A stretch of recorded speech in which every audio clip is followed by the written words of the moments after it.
There's the season opener, and then the home opener, and the district opener. All three big nights in every football season. Tonight it's the district opener. Smithson Valley plays host to the Buffaloes of Clemens High here on the Ranger Network. Good evening, everyone, and welcome to Friday Night Football on the Ranger Network. My name's Tony Brubaker, and I'm joined by former Baylor Bear and Washington Redskin Jeff Gandy. And Jeff, we've got a game tonight that should be as good as any game in the area because these are two teams vying for the District 26 6A title, and this is their first game to do that. Absolutely. We just got through the last 3 weeks and out of district play. Now it's phase 2 of the season starts, and you got to get off on a strong start on the first game. And there's not a better game here in the San Antonio area than what we have here tonight. Two teams coming in 2-1, same record. You look at the amount of points that they can put on the board. 37 points by Clemens, they're averaging per game, 36 by Smithson Valley. We're going to see a lot of fireworks by the offense and a lot of tough defenses as well. Both teams need to run the ball tonight, and with this win, they'll struggle throwing it very long. Both defenses will then be challenged to stop the run. Smithson Valley has the ability and has shown the ability to do that this season. Clemens runs to the wall as well as any defense we'll see this year. Absolutely, and I think you just took one of the keys to success for the Rangers tonight. They're going to have to grind the football out and be able to run the football effectively. In order for them to do that, Tony, the offensive line for the Rangers have got to get to the second level and get a pad on those linebackers for the Clemens Buffaloes. Those linebackers are nothing more than glorified safeties at the second level. They're very athletic, they're fast, they like to hit, they flow to the football sideline to sideline. So if you don't get a pad on them, they're going to make a lot of tackles. So it's a key to be able to run the football effectively for Smithson Valley. Get to those linebackers. Last year, the starting quarterback for the Buffaloes, Max DiDomenico, was the difference maker, making his first career start as a sophomore. He had several big runs, including a 70-yard, one-play touchdown drive that made a difference in a 19-13 win for Clemens a year ago. The Buffaloes have won 2 in a row and 3 of the last 4. The Rangers need to put a halt to that tonight, and how do they do it most importantly? That's a great question. And, it's going to have to be team defense by the Rangers. It can't be just, solo tackles. It takes game tackling because they got a lot of talent. And DiDomenico is a tough kid. He's 6'1", 190 pounds, dual threat quarterback, Tony. So he's going to run with the football as much as he's going to throw the football. And he's effective doing both of them. So put a pad on him, get a hat on him, and gain tackle, baby. It is the Rangers and the Buffaloes here on the Ranger Network back after this timeout. Building links between people. Connections are real, finite, tangible experiences, ones you'll never forget. GVTC understands and delivers connections for their customers every day. I'm Luke Gombert, and GVTC has me connected. With university admission competition at its peak and demand in the workplace for the best and brightest young talent, the time is now to give our students the edge at Comal ISD. And that edge is Memorial Early College High School.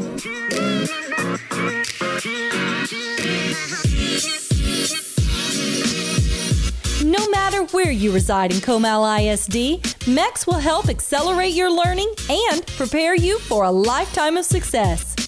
You have a choice to make your high school experience fit you and your way of learning. Through a unique relationship with St. Philip's College, you can earn an associate's degree of arts.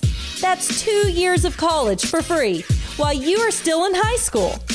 MEX offers a combination of regular and dual credit courses taught right here by instructors that have master's degrees. Learn in a hands-on collaborative way at MEX.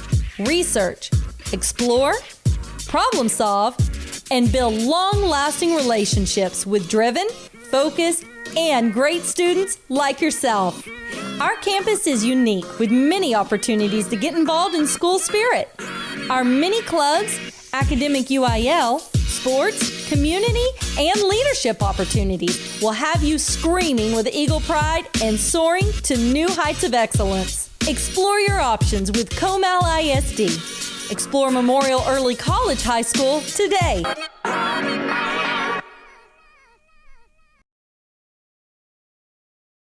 Stop at Fisher's Neighborhood Market for anything a Ranger could need.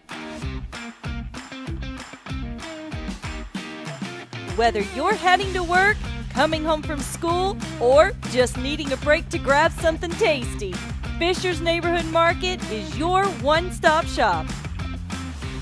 Fisher's Neighborhood Market is proud to sponsor the Smithson Valley Rangers. We're back at Ranger Stadium, about 7 minutes or so away from kickoff tonight. We still have our interview with head coach Larry Hill, but Jeff, as we look at what Max DiDomenico can do, who are the keys to the defense of the Rangers that would really have to make sure they have an eye on him? Yeah, when you have a dual threat quarterback running that RPO scheme, you have to have a designated either safety or linebacker. And when you take a look at the 4-3 scheme, basically, that the Rangers run defensively, you usually have an outside linebacker keyed on, depending on the formation.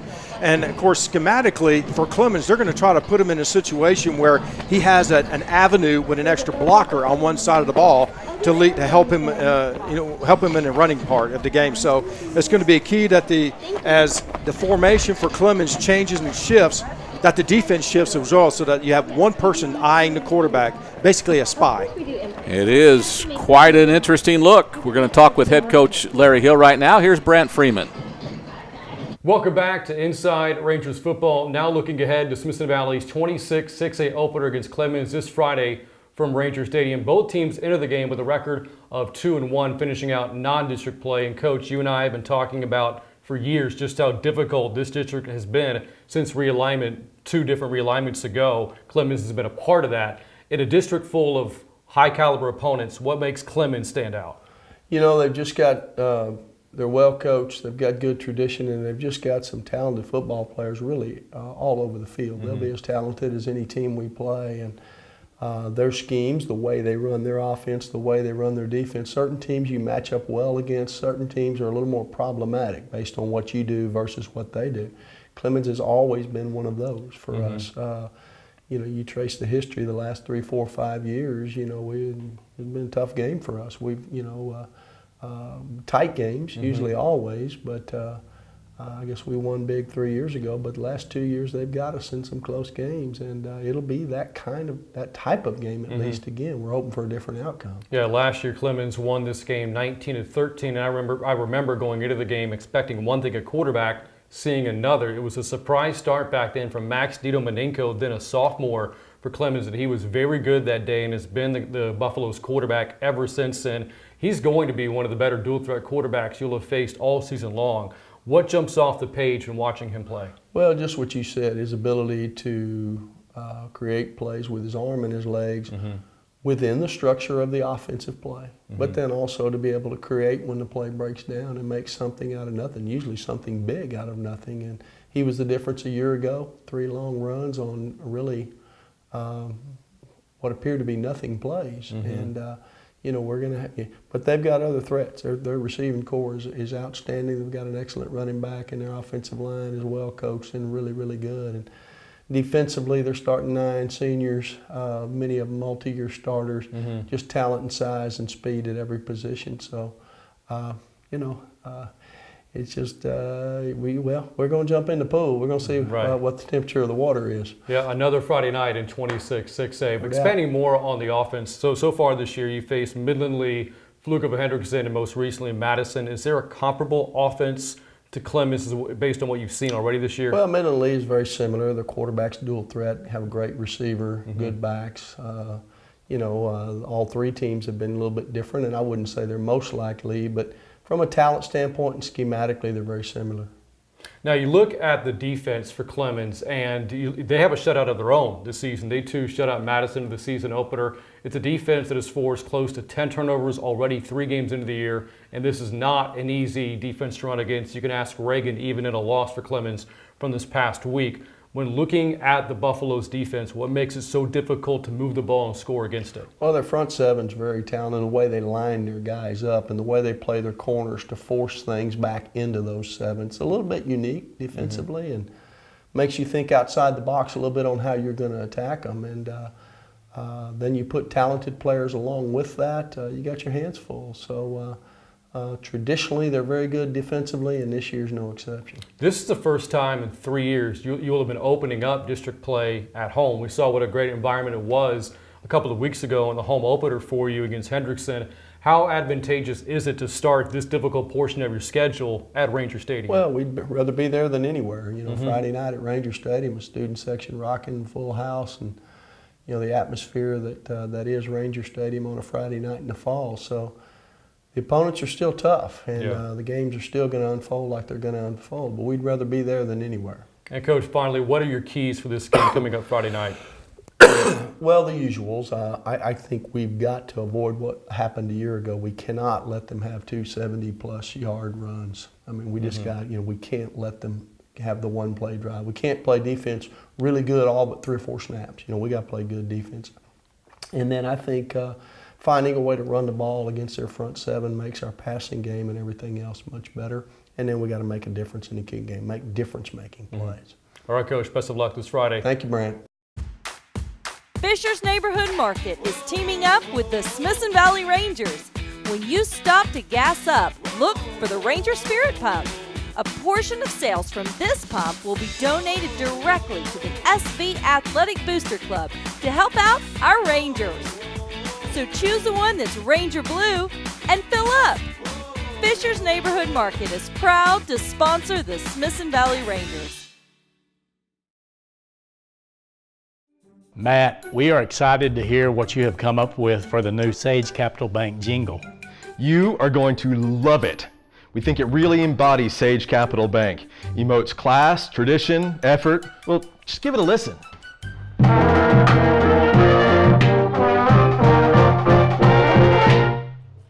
Man, that's really got spirit, but isn't that Awesome. That's the Smith. Best song ever. Well, yes, it is. Yes, nailed it. Guys, we have got ourselves a jingle. Let's do it again. Sage Capital Bank is proud to support the Smithson Valley Rangers, and you can bank on that. We got Edwards and All right, we're back at Ranger Stadium. Jeff Gandy along with Tony Brubaker, and we're glad to be with you on a beautiful Friday night. Weather that couldn't be any better except for almost a hurricane-force wind that seems to be kicking up every once in a while. But the Flags are enduring, and so will we. The Rangers, who won the toss, decided to defer, as you should, and they will kick off with the wind. With the wind at their back.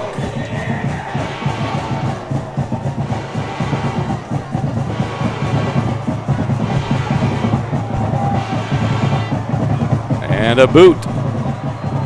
The wind will carry it toward the end zone, and that's where it will be downed. Joaquin Rodriguez with the kickoff. Thigpen fielded in the end zone, and the Buffaloes will start 1st and 10 from their 20 or the 25? 25. From their 25. Quarterback of the Buffaloes tonight, number 2. And we're sure of that, right? Yeah. Let's drop this thing off. 2 weeks ago, we were at home as the Rangers played Pflugerville Hendrickson, and our officiating crew didn't know which way was up most of the night, but that's okay. We have a good crew here tonight. So, 1st and 10 from their own 25. The Buffs send 3 receivers to the right and a blocker in front of a running back to the right. They'll hand it off left. And whistles. Before anything else, Amari Williams would have been the ball carrier, but whistle stopped the play. Delay of game. So instead of 1st and 10, it'll be 1st and 15 from their own 20. Well, they just kind of nonchalantly ran out to the field, and they huddled, made the call, and just kind of nonchalantly got to the line of scrimmage, ran out of time. Penalty to start the game. Play clock is froze on 22, so it's not even moving as they same formation. And the Rangers are going to have to send, is that Trey Witcher has to come out? Yes. An equipment issue. What on earth? So James Deerduff comes in for Witcher for this first play. Don't know what's wrong with Trey's equipment, but the official picked him out and sent him off. So 1st and 15. It is DiDomenico who faked the handoff to Williams and goes left and gets near first down yardage, a gain of about 14 out to the 34 before he's brought down by a couple of defenders and Senny Williams among those at the bottom of the pile, but DiDomenico ran for a lot of yards before he was even touched, Jeff. Yeah. Well, faking the dive to Williams, and Domenico, he just keeps it, pulls the ball out, and follows his lead blocker. They had more blockers to the line of scrimmage than there were defenders. He was up to make 9 yards in the play. Okay, 2 receivers right, 1 to the left. And we have another whistle. Looks like the head coach, James Johnston, is unhappy with something. Rangers now, did they lose somebody else to equipment? Looks like Betsy is pulled. No. Frash was pulled off the field. I don't know what's going on here tonight, but they're sending some players. Witcher came back after that first play. So it's 2nd down and 2 from the 34. We'll have our second official play here. What seems like we've been going for about 5 minutes. DiDomenico in the shotgun. 2 receivers right. Fakes it to Williams. Keeps it himself. Runs left side. Gets first down yardage before he's pushed out of bounds. But not until he gets up near the 40-yard line. Good for a first down. Shoved out of bounds by Jalen Nutt. And the Buffs have 1st and 10. Well, we're going to see a lot of this probably tonight. It's just an RPO read for DiDomenico. When he sees that there's more blockers on the side of the ball that he wants to run to than defenders, he's going to pull the ball, use the running back as a lead block, and then follow him behind it. 2 plays, 2 same plays on the left side. Now for its first down. It seemed to me in the past they've been more hurry up than they are right here. Seems like they're very methodical here in the opening possession. 2 receivers to the left. DiDomenico wants to throw out to the left, completes a ball out on the side, and gets about 5 yards before shoved out of bounds. I believe that was Thigpen who caught the ball and gets a gain of 4, so it's 2nd down and 6. We may see that matchup between Thigpen and Jalen Nutt all night long. Nutt was that time one-on-one with Thigpen. It was just a 5-yard out, and again, Domenico was right on the money. 3 receivers to the right. A single setback. DiDomenico rolls. Looks for a receiver over the middle. It's tipped through the hands of Edwards, almost picked off, as that was Mason Livingston who had a shot at it but just fell a little bit short. And that's something we're going to see a lot tonight as well. It's a rollout to Domenico's right side. And the reason why you want to do that is because he is a runner. If nothing's open, he'll just pull the ball and run around the end because he's away from the interior line. So it's a well-designed play to someone who has very good at rollout passing. He's very accurate when he throws to his right. So 3rd and 6 from the 44. DiDomenico, 2 receivers right, 1 to the left. Ranger defense would like to have a good stop here. He wants to throw. Straight drop back. Now he's scrambling. Gets his shirt tugged, then goes around, and then gets tackled. A great open field tackle by Padilla, who had him in the open field. After someone tugged on his jersey, he brought him down with a wrap-up tackle for no gain, and the Rangers force a punt. That's exactly what the Rangers need to do is get it wasn't a 3-and-out, but they stopped them on their first drive.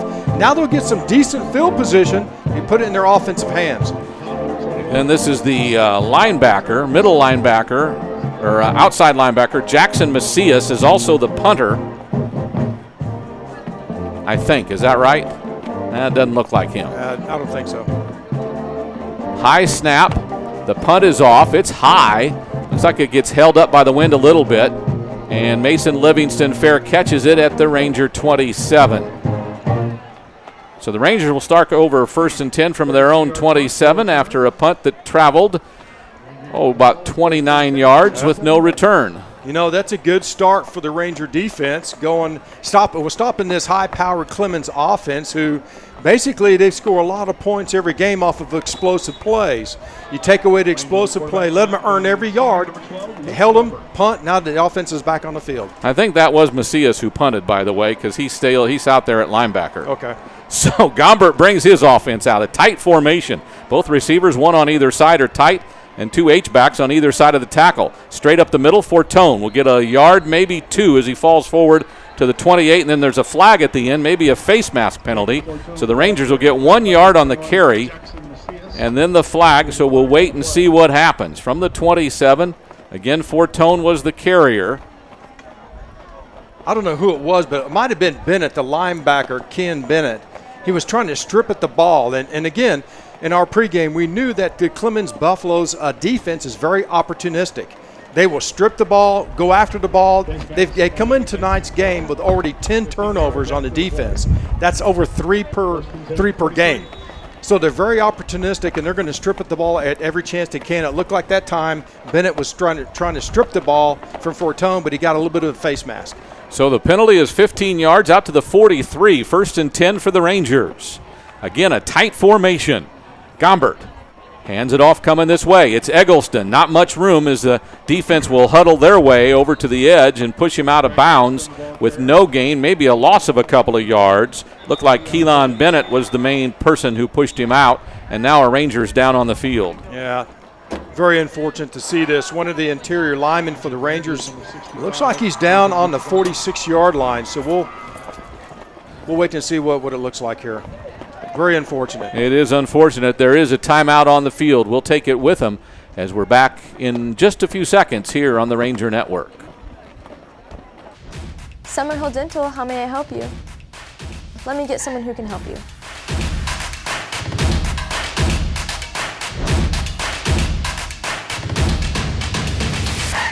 There's a phone call for cleaning on line 2. I'll get Melanie on the phone. Line 2 for you. Thank you. Hi, this is Melanie. Yes, we do deep cleanings and mouth guards. Of course we do implants. We actually make them here in-house. I can get Dr. Bayless to talk to you about it. Don't forget to point your toe. Thank you. Summerhill Dental. We are your Smithson Valley dentist.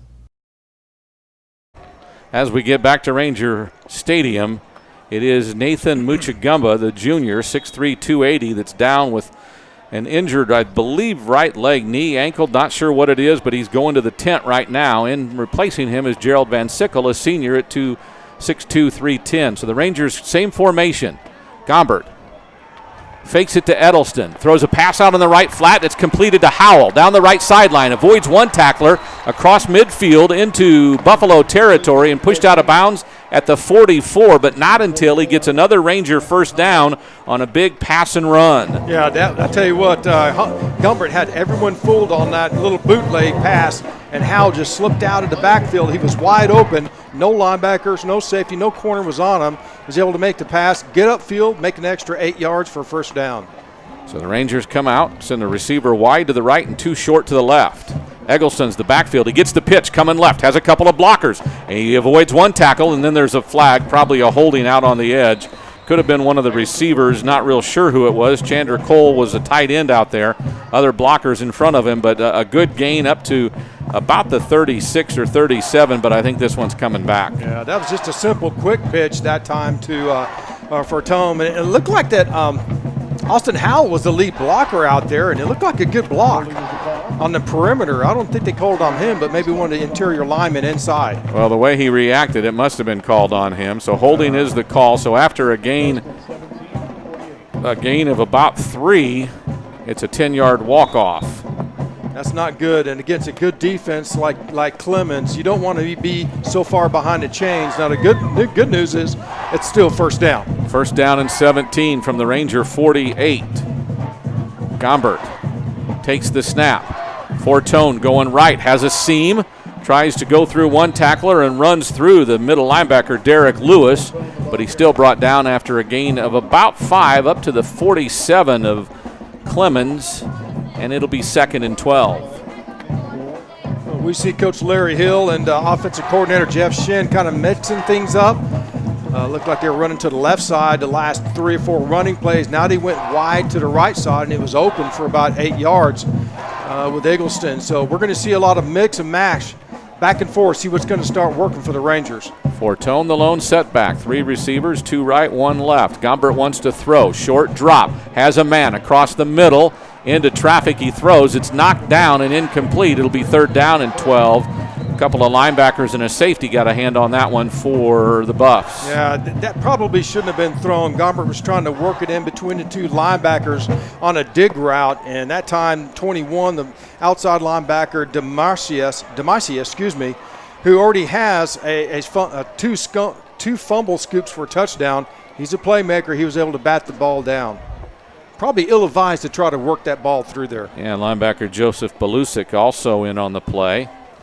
So the Rangers find themselves 3rd and long, 3rd and 12 or 13 from the Buffalo 47. You'd rather not have to punt, and really don't know if you didn't get 10 of it, you might go for it on 4th and short. But right now Gombert wants to roll to his left, stops, plants, throws over the top, up for it with Cole, but it was knocked away and incomplete.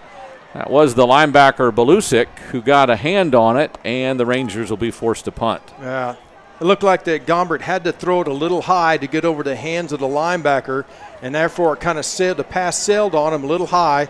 It's also broken up by Chambers, their starting safety. So unfortunately, the Rangers weren't able to capitalize on a good defensive stand on the last series. Change of field possession should favor the Rangers. Again, punting from the 47. Brooks kick, angles towards the near sideline, and will go out of bounds, but not after a good amount of distance. It's outside the 20 at the 21, so a punt of only 26 yards with the wind at his back. Not real sure what happened there, but that was not a winning way to get field position. I think you might have not hit that one very clean. I know you don't want number 4 Andrews to really field it cleanly, the punt, because the special teams for Clemens are really good. And you don't want to give him a shot at running that back. But nevertheless, starting at the 21-yard line, now it's time for the Ranger defense to step up again. Hopefully we can get 3 and out. Might want to force a turnover or two tonight. 6:45, almost the midway point of the first quarter, still no score.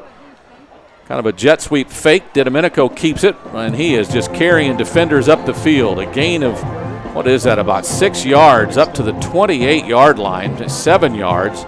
It'll be 2nd down and 3. All kinds of Rangers in there. Padilla and also Brooks. Livingston was up from his safety spot, but boy, he really carries the run, the defenders. He's a big kid. I mean, he's 6'1", 190, and he runs like a running back. And again, when this RPO style of offense, the quarterback is a running back that can throw the football too. So that's exactly what Max DiDomenico is. 3 receivers split to the left. They'll hand it off to Williams. Not much. Down on the bottom of the pile. Good work by the defensive line. That is Trey Witcher, who got the biggest part of him. Yeah. Also down there was Moore, Trey Moore. So the defense holds that possession. A gain of 1 up to the 28. The umpire is just wandering around with the ball. I wish he would put it down. Spot it down. Yeah, that play didn't have anywhere to go because Witcher got such good penetration. Do we have a penalty? Did you see a flag? I didn't. He got up to the 28, and then it does. We're confused. The line judge has it marked. Yeah, it's third down at the 28-yard line, and they're going back 10 yards. Was this 15 yards? Is this a personal foul? We haven't got a signal yet. Here we go. Unsportsmanlike? Oh, I don't know. So it remains 2nd down, 2nd and right. 17. Right, 2nd and 17 from the there you go. 14-yard line. 11 personnel. Changed it up. 2 receivers left, 1 to the right. The setback is Williams. DiDomenico, straight drop. Now he wants to run. Fake, kind of a quarterback draw, if you will, and he's still going. Up to the 25 before chased down by Moore, and now another Rangers down on the field. Goodness. I can't tell who that is. Domenico, I'll tell you, DiDomenico, he is just a horse out there running with the football. And you typically would see that out of a tailback or a fullback, a big body person running the football tough and rough like that. But that is your starting quarterback, and he could take a shot. He's a tough kid. There is timeout on the field. We'll take it with him. Back after this on the Ranger Network. You know, getting the Smoky Mo's family pack for lunch really makes me feel like you guys are my brothers. Yeah. Really, I don't know if it's the 3 meats or the 3 sides, but Mom got all of our favorites. Hey, there's no eating in this locker room.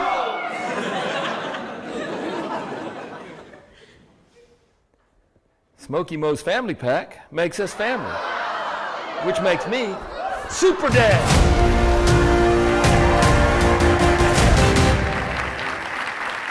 Hey, you boys go mow the lawn. Do the laundry. And wash the dishes while you're at it.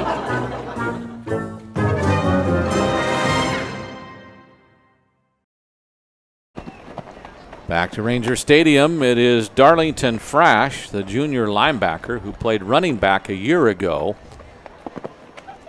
is 10-2 out around the 20-yard line as both teams have huddled up with their respective sidelines as the officials, whatever they saw initially, they waved the teams to their sidelines immediately, which basically meant they knew something was serious. Yeah, it does look a little serious. Both head coaches are on the field. Coach Johnson from Clemens, he's over there as well. And that's good to see, and they're getting the EMS ready to come out. It looks like the lower leg area, but I don't know exactly if it's a knee, the ankle, the shin, the tibia, the fibula. We don't know. Yeah. That's very unfortunate. Darlington Frash is such a player, Tony, and like you said, last year playing running back and then stepped up to the plate to be transitioned over to middle linebacker because the need to be more athletic at the linebacker position. So he took that responsibility, took that opportunity, and playing good football too, playing very good football.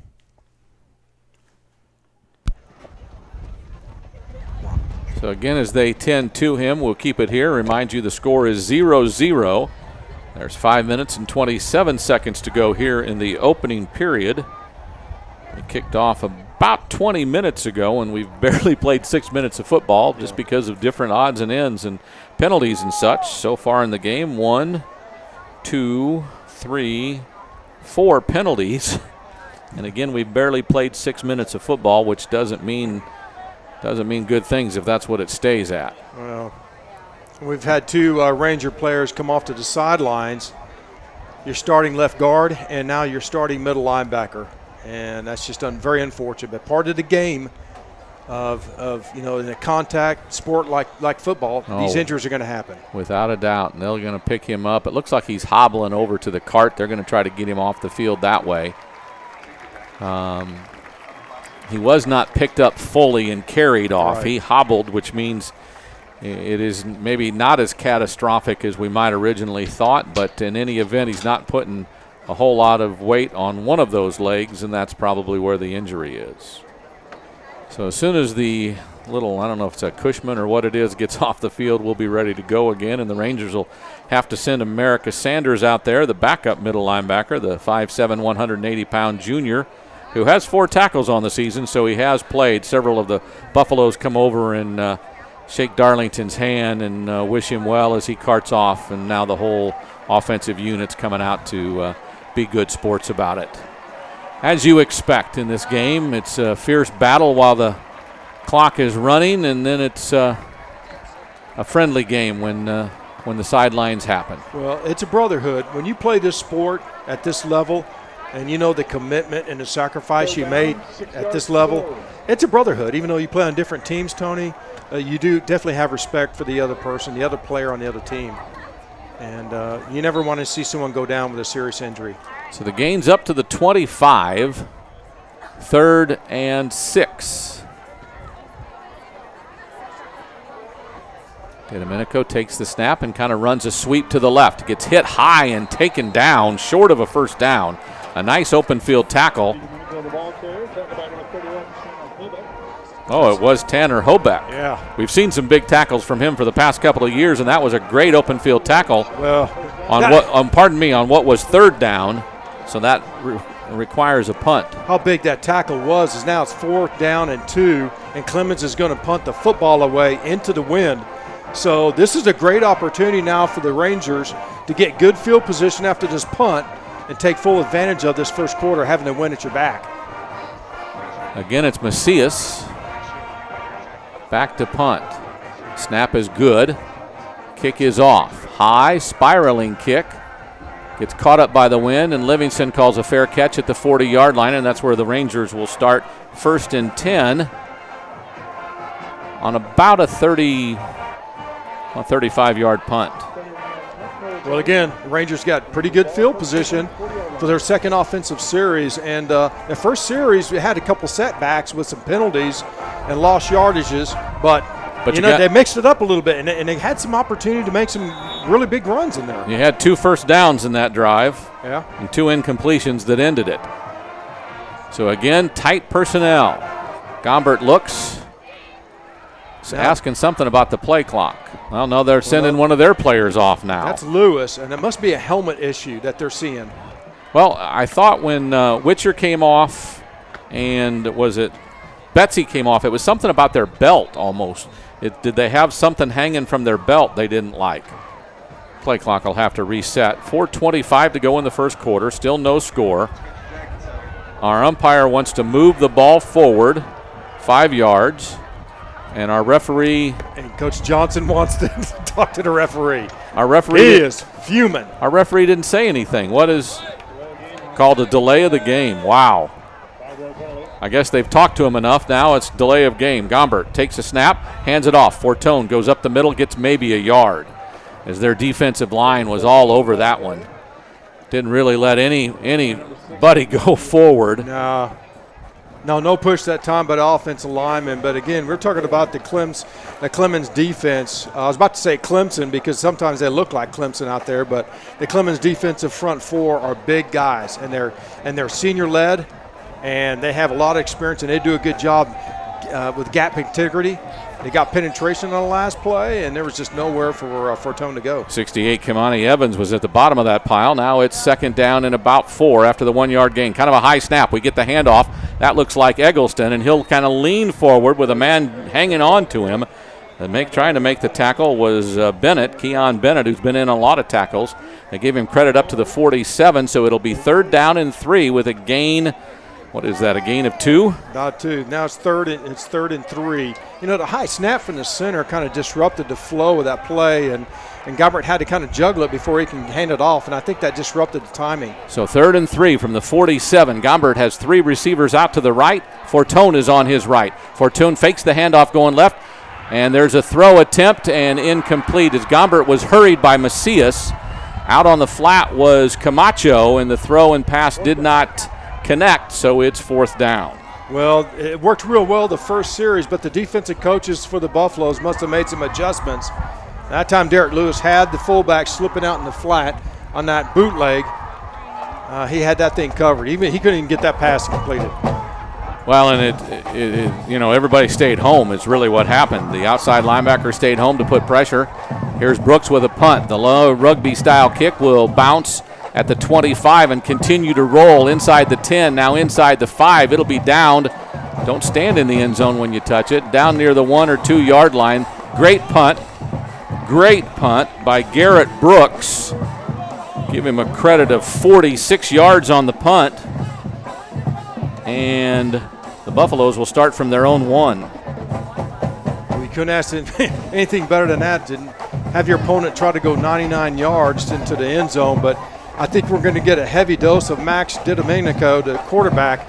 Run left, run right, run up the middle. 2:54 on your first quarter clock. Still no score. 0-all. DiDomenico sends a receiver. Now goes up under center and sneaks it, and the defense is right there. He doesn't get much. He'd have been, I don't know. His other runs out on the loose have been more productive than that one was. Is maybe just tried to do something to be sneaky, if you will. Yeah. They'll give him credit up to the 2, so a gain of 1 on first down. Well, and when your back is right there in the end zone like that, he was in the shotgun formation. He ran up and put his hands under the center and took his quarterback sneak, and he only got a yard out of it. That's good recognition by the interior defensive line for the Rangers. So now 2nd down and 9. Play clock nears 10 as they break the huddle. 1 receiver wide right. A couple of tight ends in the formation. Now DiDomenico wants to run. He's loose on the left side. Tries to get outside of containment and get shoved out of bounds about the 5 or 6 yard line. Clemens coaches want a flag for a late hit, but I know they pushed him inside. They just pushed him forcefully. Yeah. Maybe a little acting too by the quarterback, but nevertheless, that's what you're going to see is a lot of Domenico just taking the football and just basically following behind his lead blockers around either left end D-gap or right end D-gap, and it's real simple. I know you have more blockers than there are defenders, so you run behind them. I know we're in the first quarter, but this is a really big play.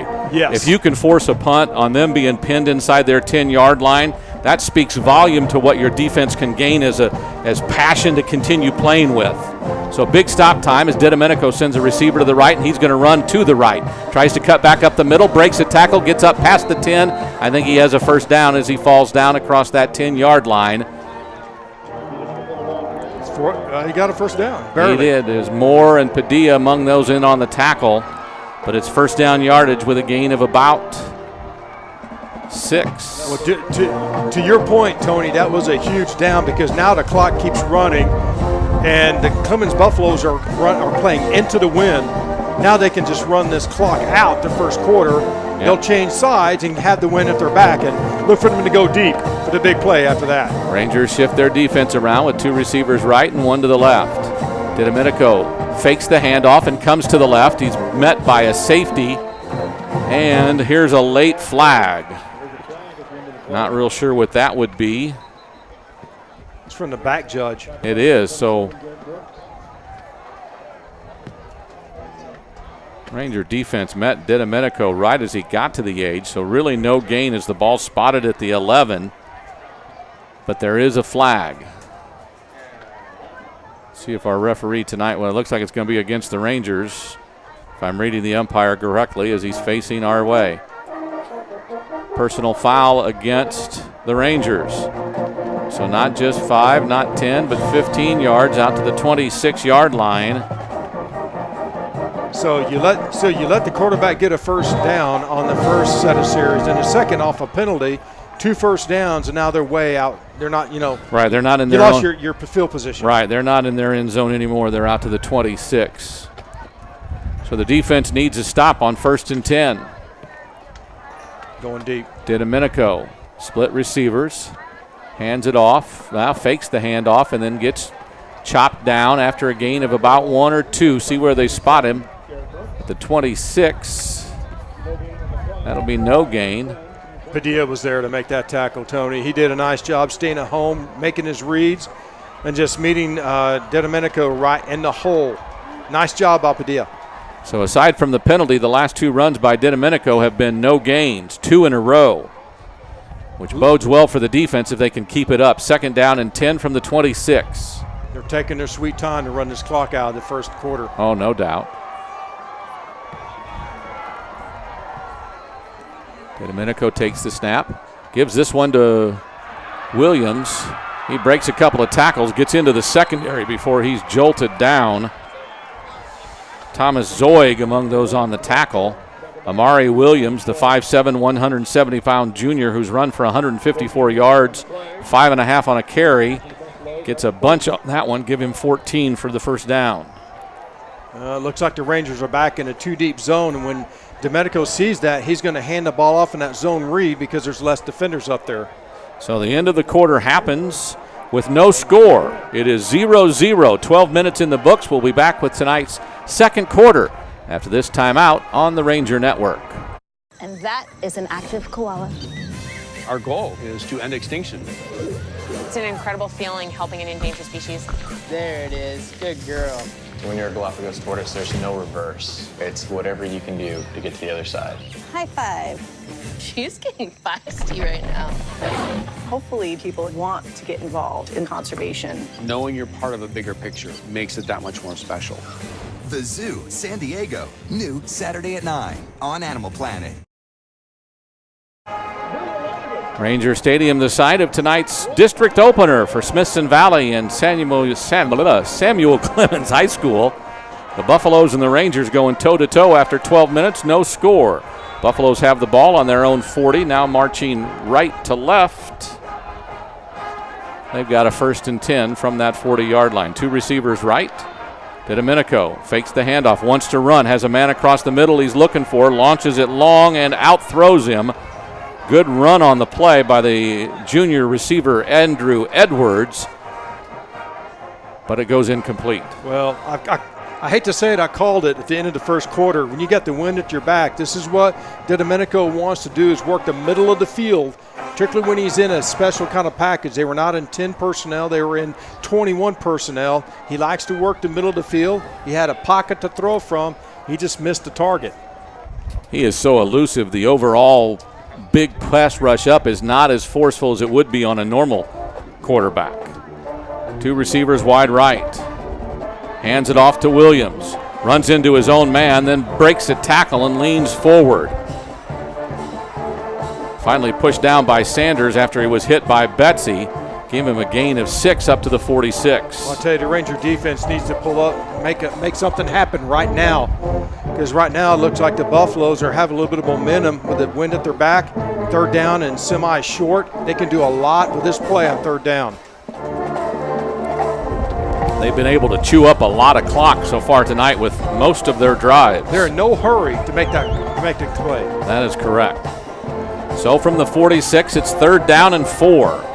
2 receivers right. DiDomenico gives it to Williams. No, he pulls it back out. Now he's tracked down and brought down. And then a late flag, and I don't know if we did something extra effort. Betsy's the one who wrapped him up.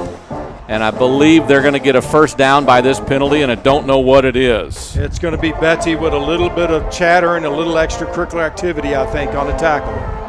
That's real unfortunate because Betsy made a really good play. Made a great play. Fighting off the block and then making the play. And grabbing him by the ankle and not letting go. But it looked like when he was trying to get up, he was trying to put a little extra force.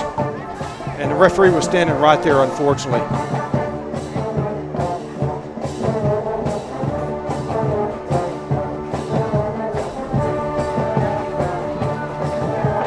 You make a great. Oh, they're going to wave it off. That's good. Thank goodness. So it'll be 4th down from the 45. Not real sure where they've spotted him, as no one's got a spot down. I guess they have it down at the 46, so it'll be 4th and 4 from their own 46. No gain on the run.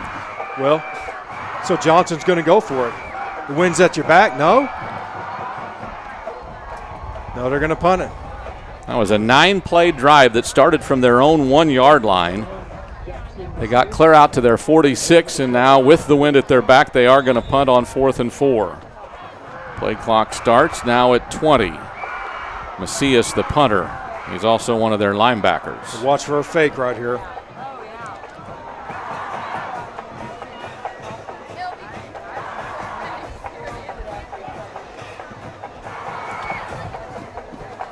Snap is good. Macias with some pressure on him, gets it off. Livingston fields it at about his 17. Up the left sideline, he's got some blocks tripped up as he goes across the 35-yard line. Falls ahead to about, somewhere past the 35. It'll be 1st and 10 for the Rangers with 10:53 to go in the 2nd quarter and still no score. Livingston feeling that punt on the run and getting a nice block on the perimeter by Blake Bowman on the perimeter, and it was really set up pretty nicely. Nice return, and now the Rangers got good field position to start this second quarter with offense. Was a 37-yard punt and a return of 22 yards. Up to the 39, 1st and 10.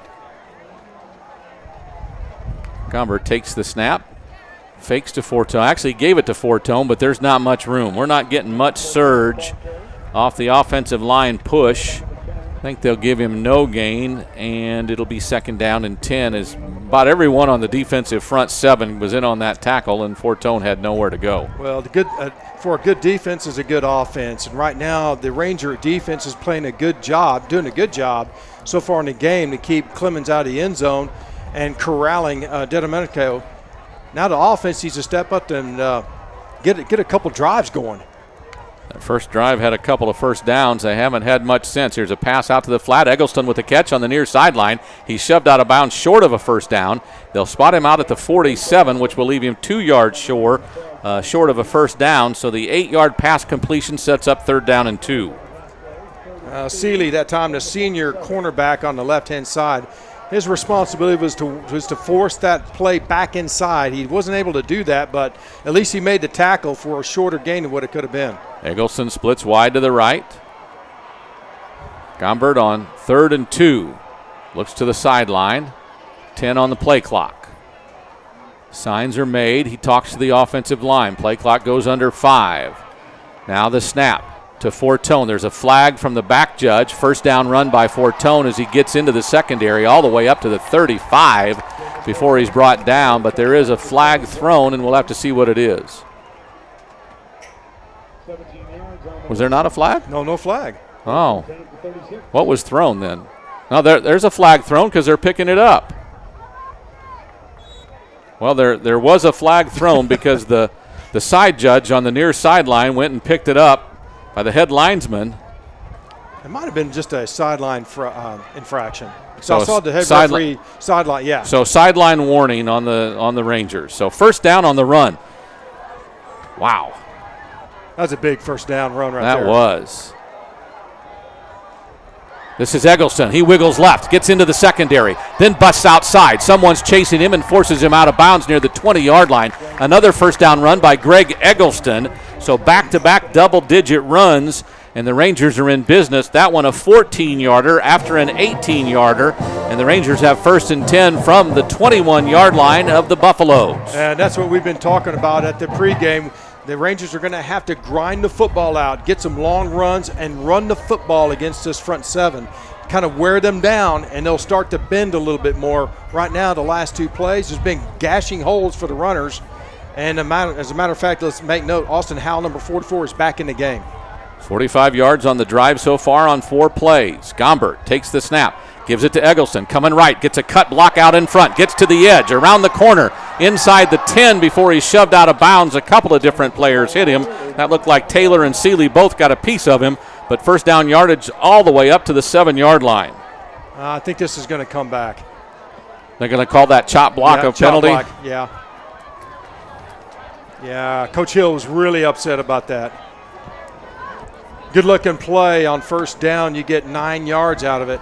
Well, and now it's going to come back. Are they calling it a clip, or what are they calling it?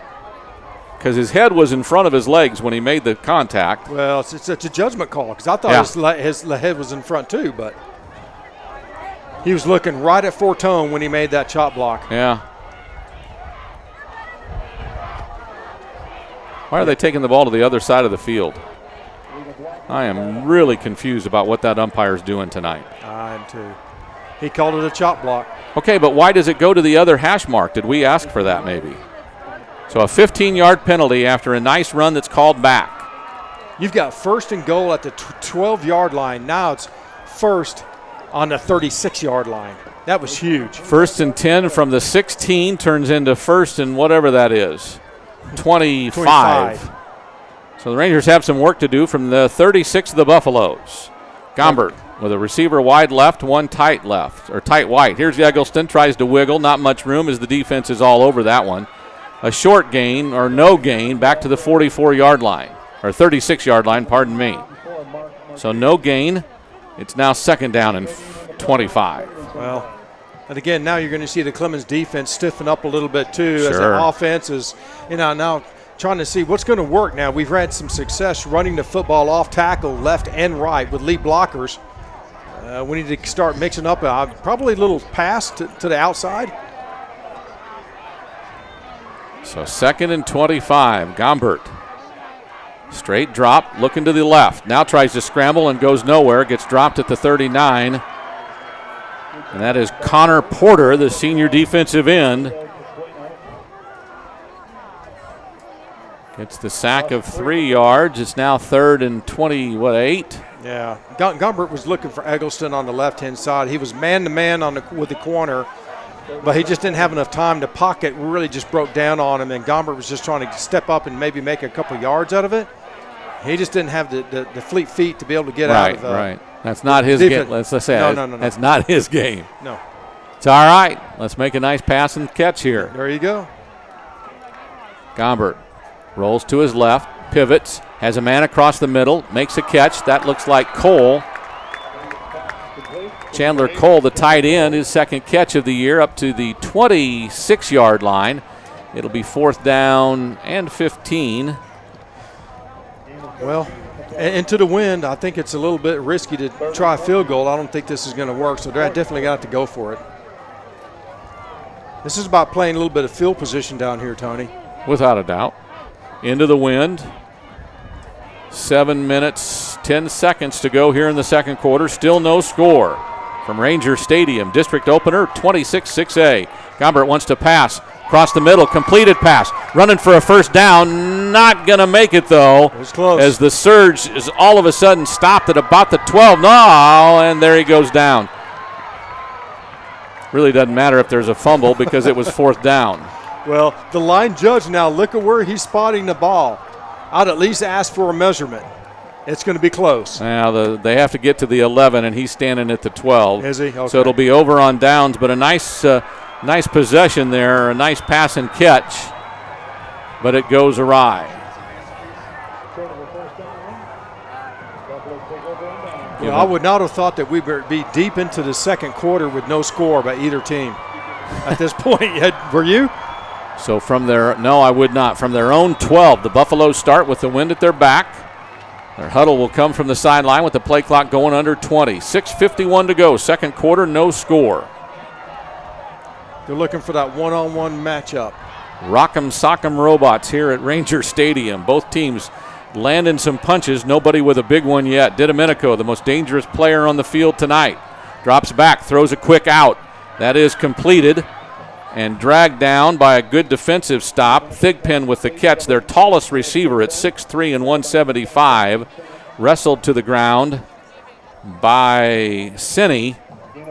A gain of 5 up to the 17. It's second down and 5. Not a whole lot you can do with that when you're playing zone. There's a soft spot by the inside receiver, and Thigpen just does a quick slant. It's an easy passing catch for 5 yards, so it's a good first down play when your back's pretty close to the end zone. So second and 5 from the 17. Didomenico, 2 receivers right, 1 to the left. Wants to look a pass again. Looks left, now wants to go right and throws it over the top and completed pass. That one is a good-looking job and out of bounds and some late contact. Yeah, unfortunately, I think this is going to be another late hit or unsportsmanlike out of bounds. Another 15 yards to be tacked on, Tony. I'll tell you. Trenton Milner, by the way, on the catch. Out to the 28, it looks like. The flag is sitting on the 24. Wait for our referee to signal. Well, and again, you have Didomenico just rolling out to his right. Whenever he wants to scramble, he's going to go to his right. And he's real effective throwing on the run, and he did it again right then. And he makes it look effortless, and I hope this isn't going to be additional yardage marked off against the Rangers, but it looks like it.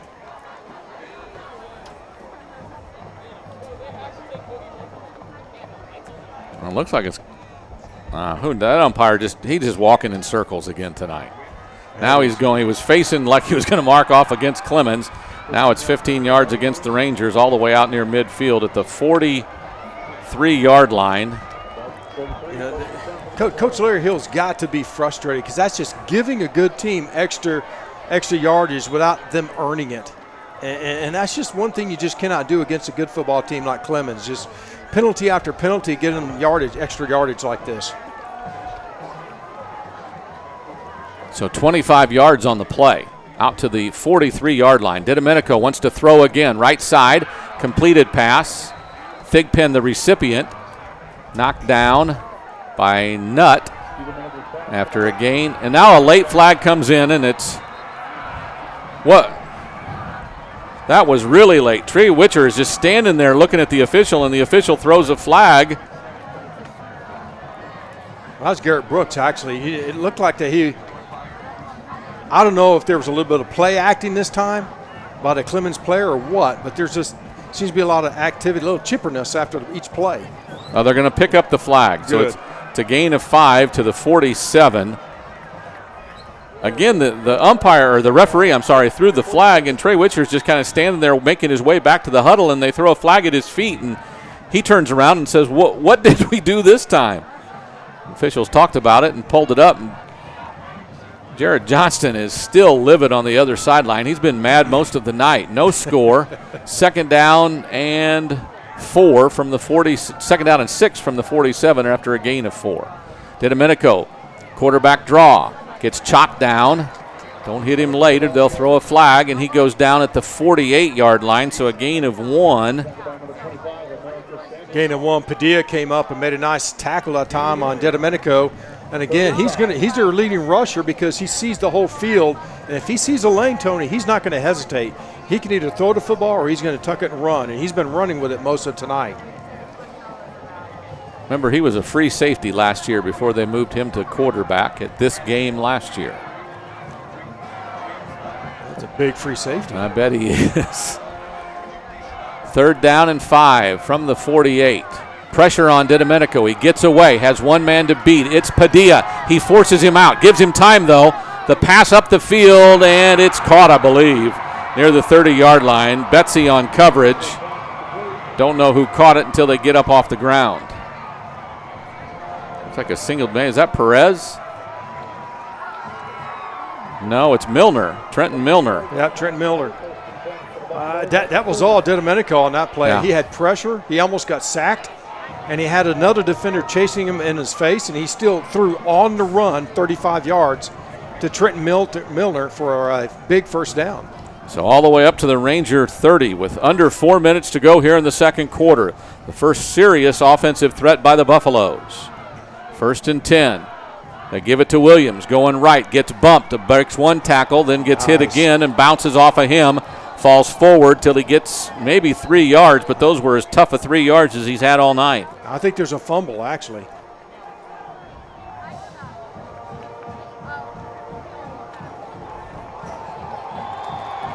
And they give it to the Rangers. You're right. The ball went down on the ground. We did not see it in the pile, but the Rangers were talking about it right away, and they'll get the turnover. Coach Johnston is back out on the field, and he's yelling and screaming and pointing. But the Rangers right now have possession of the ball at 3:47 to go in the second quarter from their own 28-yard line. I don't know who made the hit on Williams. I want to say it might have been Trey Witcher. I'm thinking it was Witcher, yeah. Witcher, and I mean, he just laid the wood on him, and he just uncleated him off the ground. And I think that's when the fumble happened. This is the turnover we've been looking for the first half that really helped the Rangers out. So the first turnover of the game. Yeah. Trey Witcher forces a fumble. The Rangers get it. 1st and 10 from their own 28. Here's a run. And not a whole lot of yards as he gets out to the edge. That looks like Gabe Hoskins, the junior running back who's been running some this year along with Fortone and Eggleston. He stays on the field. It looks like a gain of 3 at the 31-yard line. Fortone was out there as a lead blocker. Did a pretty good job on the corner in that time, Ty Seeley. Seeley was able to force that ball back inside where his inside pursuit was going to catch up. Hoskins now goes left. Tracked down, and brought down by Bennett.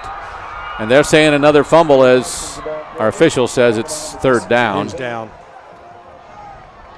Well, that's Bennett again, the outside linebacker, Ken Bennett. He's been all over the place this first half.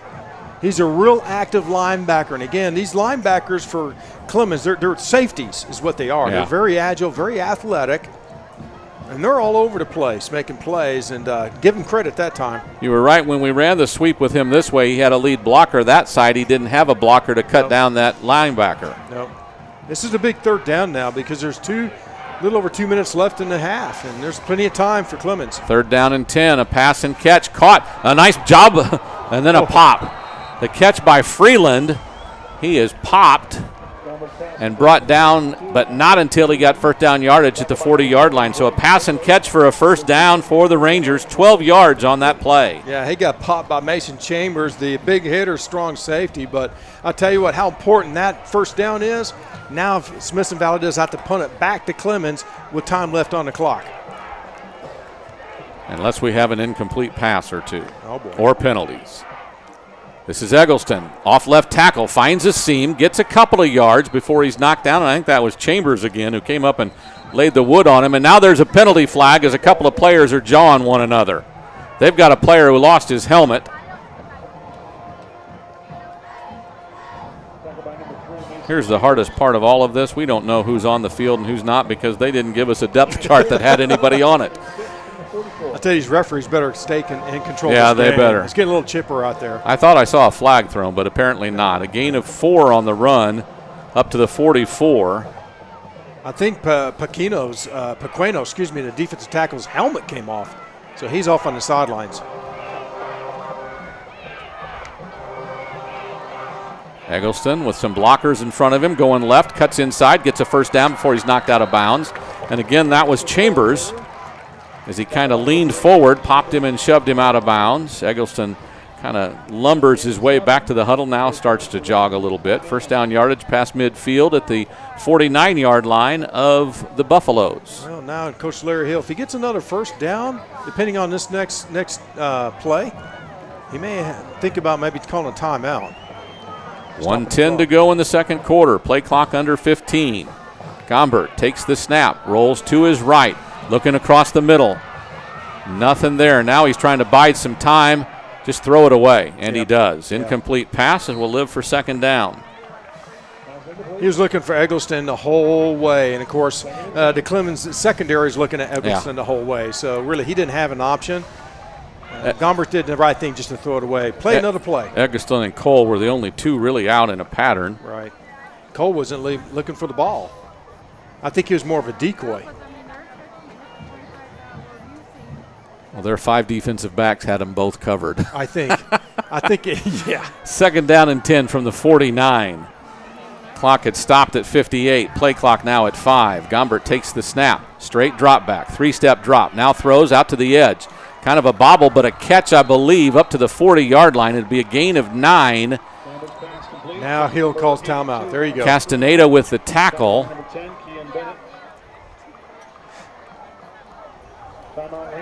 So a gain of 9. With 49 seconds to go, there's timeout on the field. We'll take it with him. The Rangers in the closing seconds of the first quarter. No score on the Ranger net. Summerhill Dental, how may I help you? Let me get someone who can help you.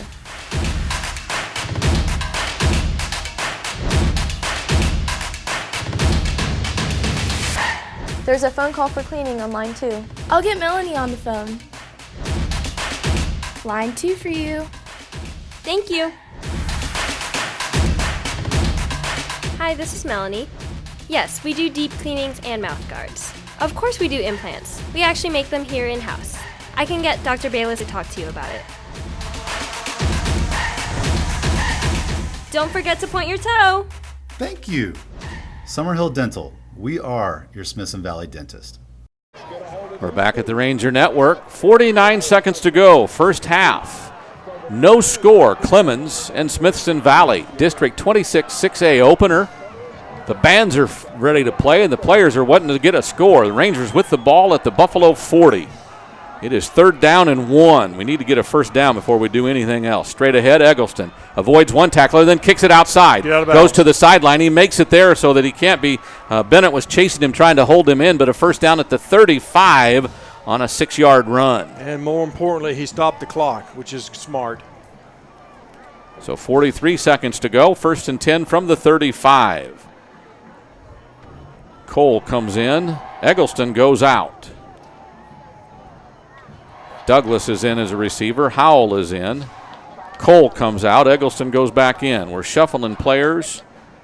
In the NFL, this would be, or college football, this would be a penalty because you didn't have everybody in the huddle or something like that. Thank goodness it's not in high school. Tight formation. Gombert loses the snap. Picks it up off the ground. Gets rid of the ball. Catches Howell on the right sideline. He needs to get out of bounds. Go out of bounds. And he does. First down yardage past the 25 at the 22-yard line is where it'll be marked. It is a first down, and the clock stops with 34 seconds to go. Well, I'll tell you what, give Luke Gombert a lot of credit on that. It was a bad snap at his ankles, and it really disrupted the flow of the play. Maybe that helped Howell as he slipped out, because then the defense's eyes get off the receivers and go in the backfield, and it left him wide open. It also gave him more time to get down the field. That's right. Because I believe he was on the other side, so he's coming all the way across. It timed out well. Gombert, 1st and 10 from the 23. They hand it off to Fortone. He'll get up to about the 16, and the timeout is called 17-yard line. A timeout is called after the gain of 5. And the Rangers will talk it over. We'll keep it here on this one with 29 seconds to go. The Rangers calling their second timeout. First timeout. Second timeout. Second timeout. Yep. So they have one left. The ball will be at the 17-yard line. You are kicking into the wind if we're trying to kick something here, although the wind now down in the far end zone looks like it's more moving from across the field to us than it is straight into his face, but it will be a strong wind nonetheless one way or the other. It's not in his favor. It would not be an easy kick, field goal by no means. So I think getting another 10 yards, getting a little bit closer on this near hash mark would be more favorable to be able to kick it. You talked about, and I don't know if we talked about it in the pregame or we talked about before we went on, district opener, you've got some plays you haven't used in your first 3 non-district games. Right. Is this a spot maybe you pull out on, 2nd and 5 from the 17? You have a play you haven't shown yet this year that might be able to get you a big play into the end zone, because a touchdown right now would be humongous. Be humongous, exactly. Well, that's a good point. Maybe to do have a play or two like that, or changing personnel, put him in a situation with running with the football. We'll have to wait and see. Tight formation. Play clock at 3. Gombert takes the snap, rolls to his right, looking for someone. He's got Cole, and he tried to throw it. It looked like Freeland. Cole was at about the 12 or 13-yard line. It would have been close to a first down. It goes incomplete. He was getting a lot of pressure that time by outside linebacker Jackson Demasius, but Holbeck did a nice job just trying to extend the play as much as he could to wait for one of his receivers to get open, but he just didn't have a whole lot open at that time.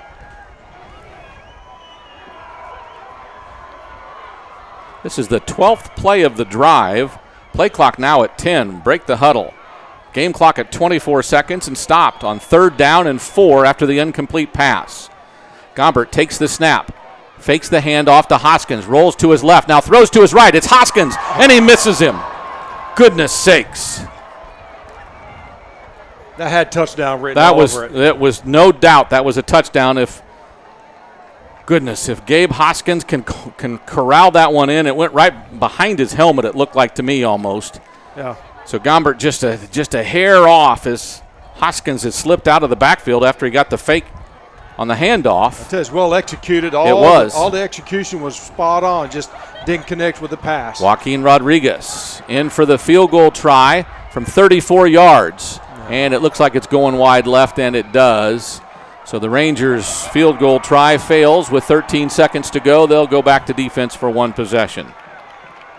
Well, that's disappointing to put all that effort on offense, come down here and just come up without any points at all. But that's the way this game's been played out the first half, Tony. It's just been body blows back and forth like a heavyweight fight. Indeed. And they're going after each other, and we'll see if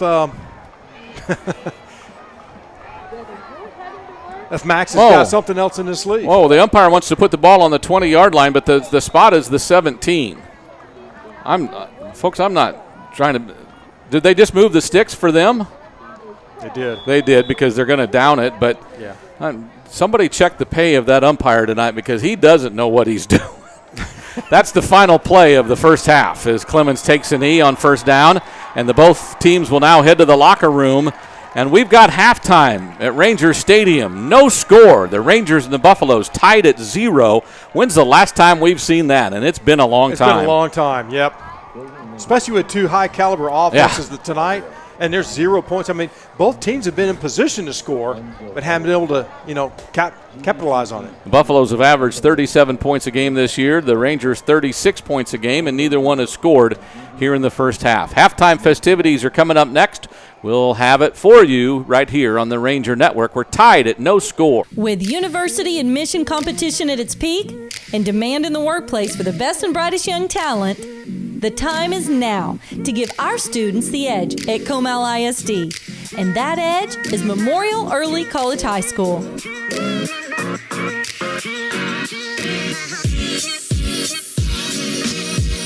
No matter where you reside in Comal ISD, MEX will help accelerate your learning and prepare you for a lifetime of success.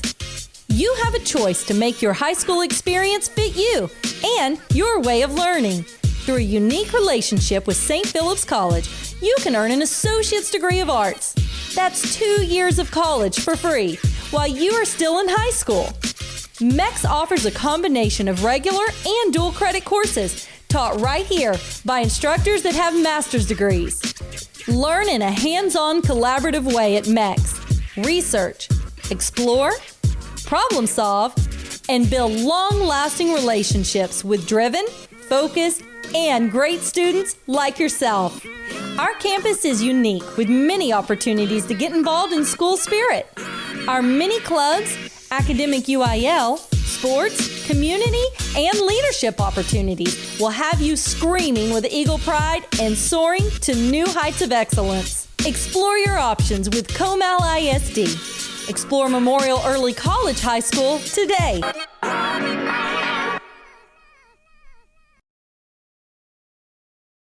You know, getting the Smoky Mo's family pack for lunch really makes me feel like you guys are my brothers. Yeah. Really, I don't know if it's the 3 meats or the 3 sides, but Mom got all of our favorites. Hey, there's no eating in this locker room.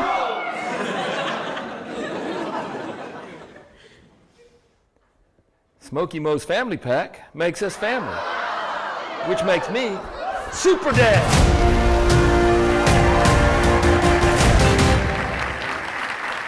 Hey, you boys go mow the lawn, do the laundry, and wash the dishes while you're at it.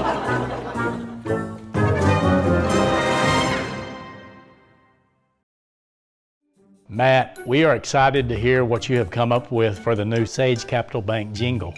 You are going to love it. We think it really embodies Sage Capital Bank. Emotes class, tradition, effort. Well, just give it a listen.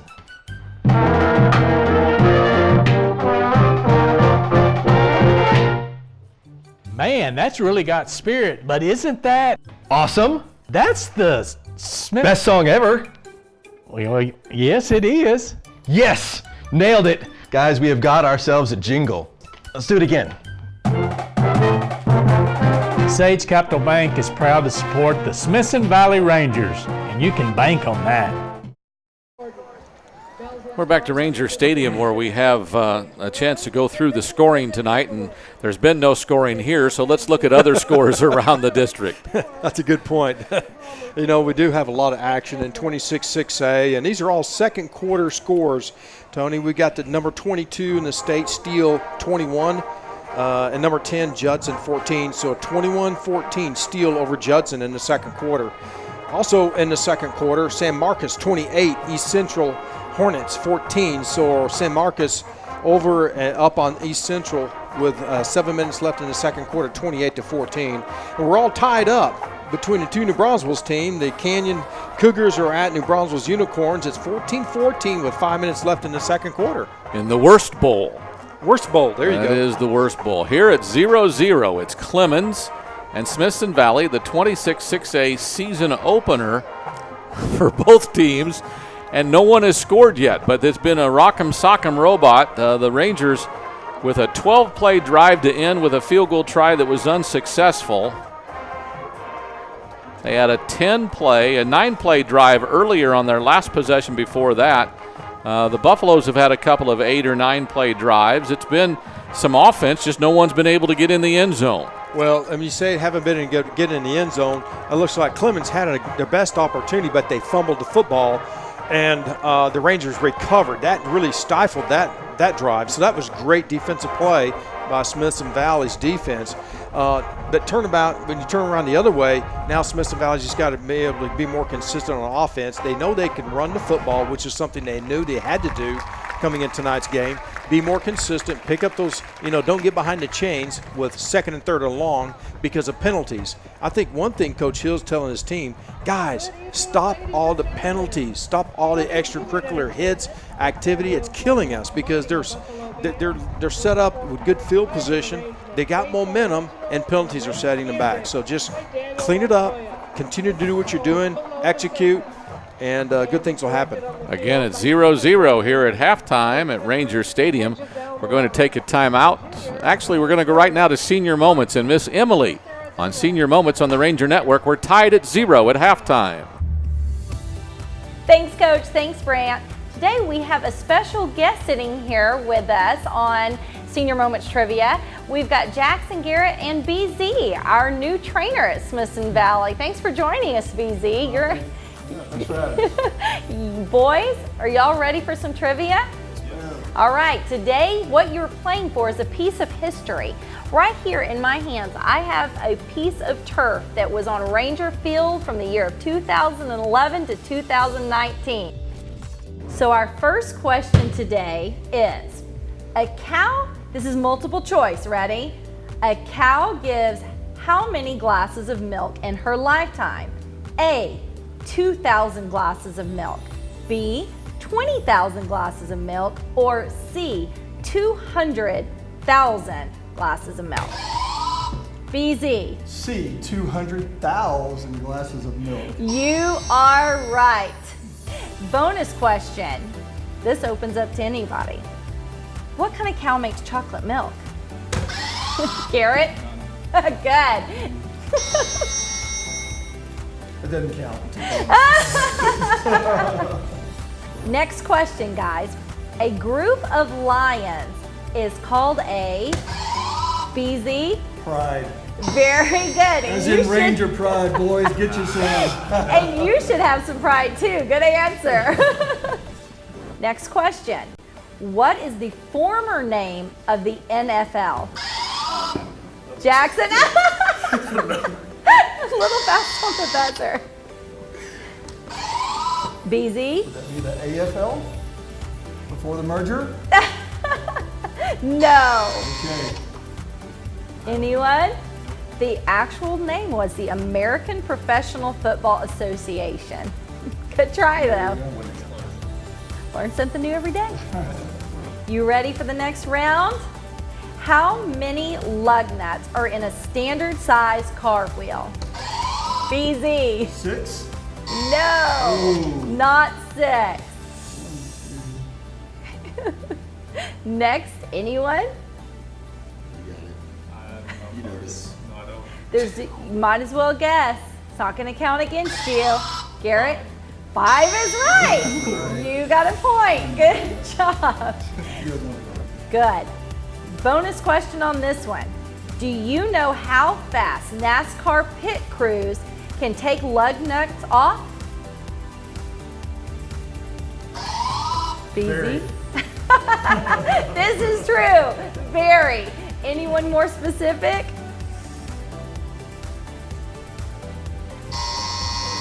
Four tires only take about 12 seconds. It's pretty impressive. Some fast moving stuff. Have y'all learned how to change a tire yet? Yes, ma'am. Oh, there you go. No. Jackson, yes. Garrett, no. All right, Jackson, maybe you can teach Garrett.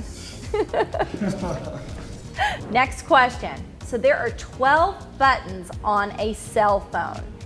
Which 2 do not have numbers on them? BZ. The pound and the number sign.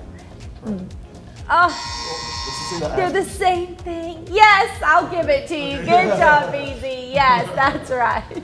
Oh, I'm sorry, pound, yes. Yes, pound and nut. Good job. This is a line from a movie. Who can name it? I'm your Huckleberry. BZ. Tombstone. Tombstone is right. Good job. This is very fair. You have to watch these shows, guys. I need people to watch. Okay, next time you get hurt from the training room, get iced, we'll watch Tombstone. Promise. Bonus question. What is the character's name in Tombstone that said that line?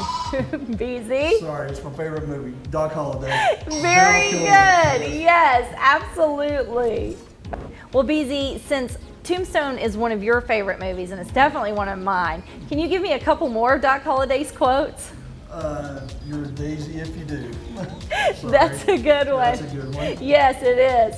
What about, I'll start you on this one. Why Johnny Ringo? It looks like somebody walked over your grave. Very good, yes. That's a great movie. Boys, you've got to watch that. Put it on your list. So I'm looking at the score, and we've got 0 to 2 to 5. So I'm hoping someone down the row can catch up on this next question. What jersey number did Jackson Sini wear last year? Jackson? Very good. Beat me to it. Good job, Jackson. Well, it's been fun, guys, but we definitely have a winner. Our guest, BZ, you won this round of Senior Moments Trivia, and you get to take a little piece of history home with you. All right. Guys, this is going to look great on my desk. You can come by and visit it every once in a while. All right. Coach Brant, back to you. Well, quite the Inside Rangers football debut for BZ, first-year trainer with your program, Coach, and has done some good things for you. No doubt. You know, Thomas Petmecki was our trainer here for 35 years and retired at the end of the last school year. And, you know, trying to replace somebody that's very difficult. But Coach Zettler, Brian Zettler, BZ as you call him, we're very fortunate to get him. You know, he's a native Texan, but has spent most of his career out of state working with college football, professional football, the Utah Jazz and the NBA, and most recently the AAF League. And so, but he and his wife had a desire to return to Texas and have a son that plays at A&M and two daughters that are on our dance team. So, you know, they were ready for this kind of job, and we needed an outstanding person to fill our job, and the two sides married up just well. We're excited to have him. Well, glad to have him on board, and now we go from senior moments to this week's edition of Rangers Trivia. This week in Rangers Trivia, Smithson Valley's shutout of Madison was the 34th for the program in the Larry Hill era and the first for the Rangers since 2017. What's the team record for shutouts in a single season? Is the answer A, 5 shutouts, B, 4 shutouts, or C, 3 shutouts? The answer is A, 5 shutouts. The Rangers defense has accomplished this feat twice under Coach Hill in 1998 and again 12 years later in 2010. Building links between people. Connections are real, finite, tangible experiences, ones you'll never forget. GVTC understands and delivers connections for their customers every day. I'm Luke Gombert, and GVTC has me connected.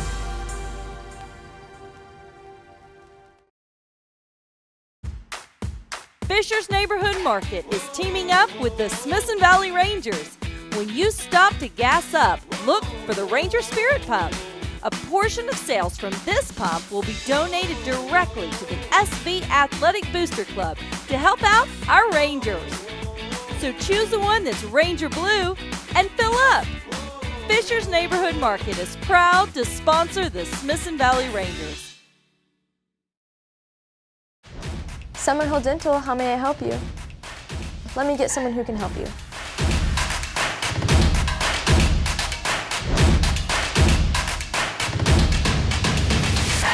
There's a phone call for cleaning on line 2. I'll get Melanie on the phone. Line 2 for you. Thank you.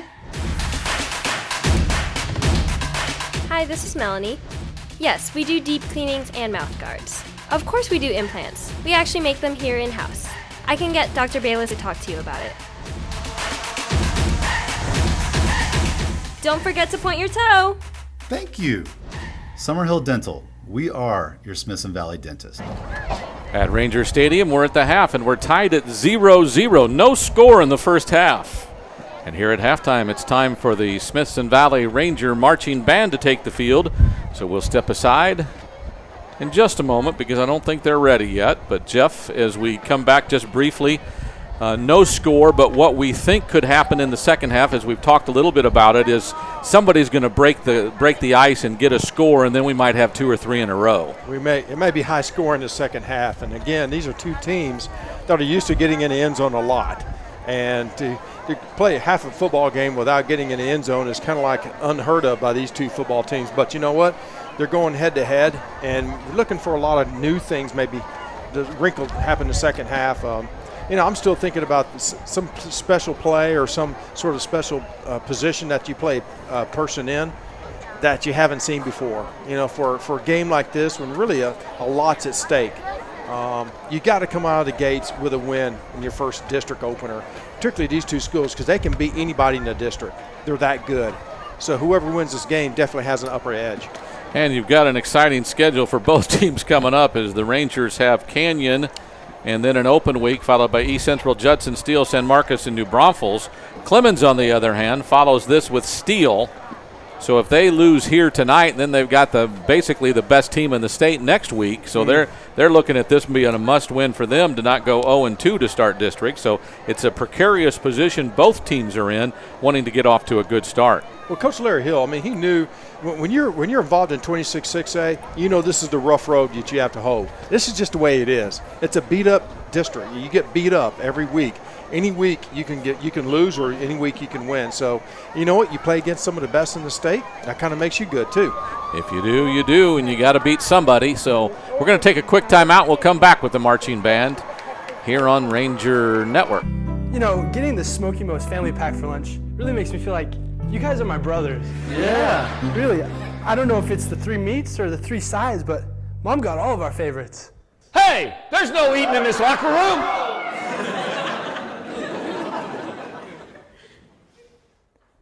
Smoky Mo's family pack makes us family, which makes me Super Dad.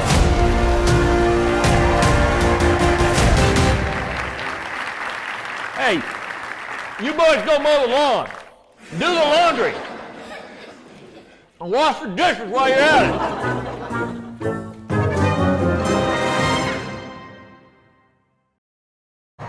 And we're back at Ranger Stadium. Time for the Ranger Marching Band.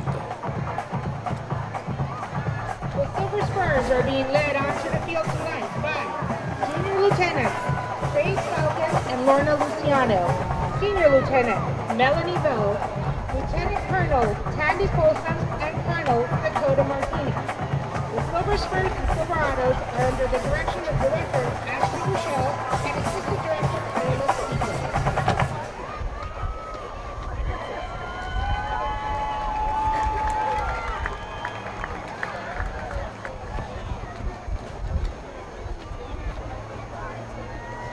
The Spirit Girl of the Week is Presty Cofield. The Dancer of the Week is Emma Crow.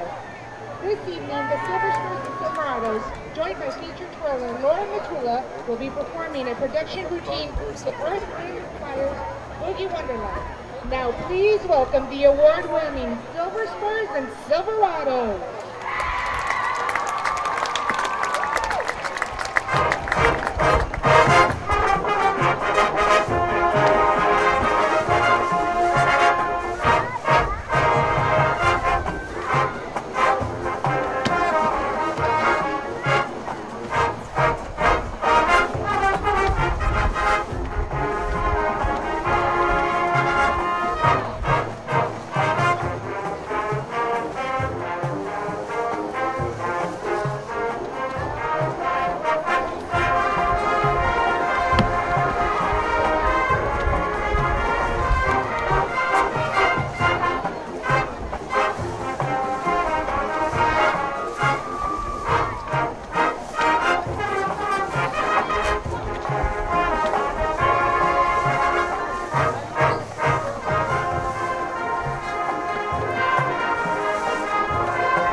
The 2019-2020 Silver Spurs Social Board officers are President Taylor Bella, Vice President Ashley Reed, Social Officers Kendall Egley and Lauren Gomez, and Chaplain Marty Guerra.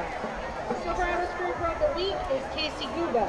The Silverado Dancer of the Week is Kayla Rivers.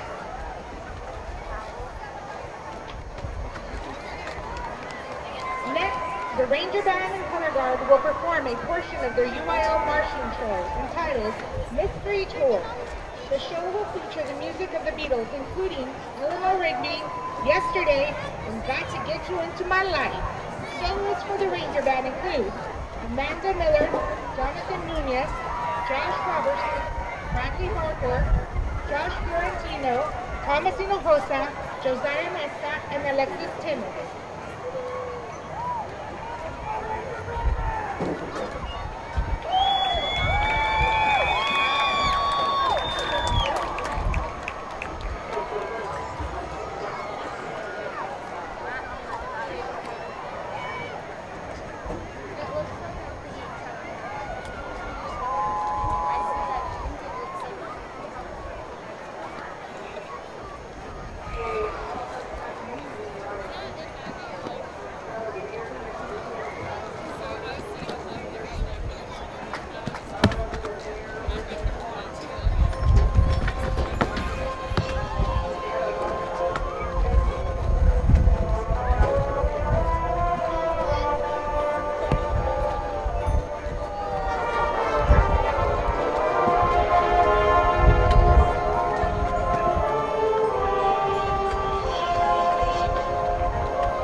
And the Ranger Marching Band, well, a couple of fans have come into the press box, and they want to lead us in a small cheer here on 1, 2, 3. Go Rangers! Get your guns up!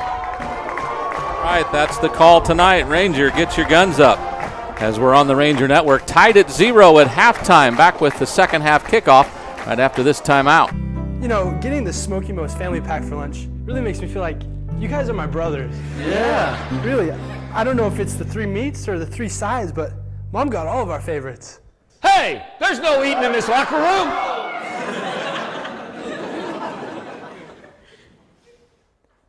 Smoky Mo's family pack makes us family, which makes me Super Dad.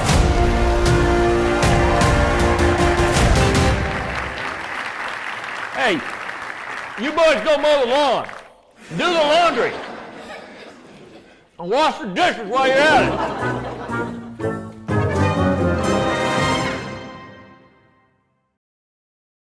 Matt, we are excited to hear what you have come up with for the new Sage Capital Bank jingle. You are going to love it. We think it really embodies Sage Capital Bank. Emotes class, tradition, effort. Well, just give it a listen.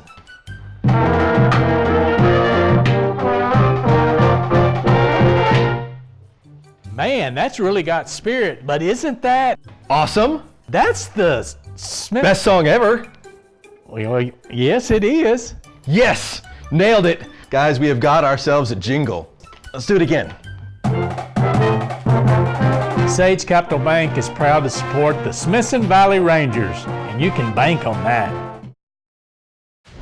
Summerhill Dental, how may I help you? Let me get someone who can help you.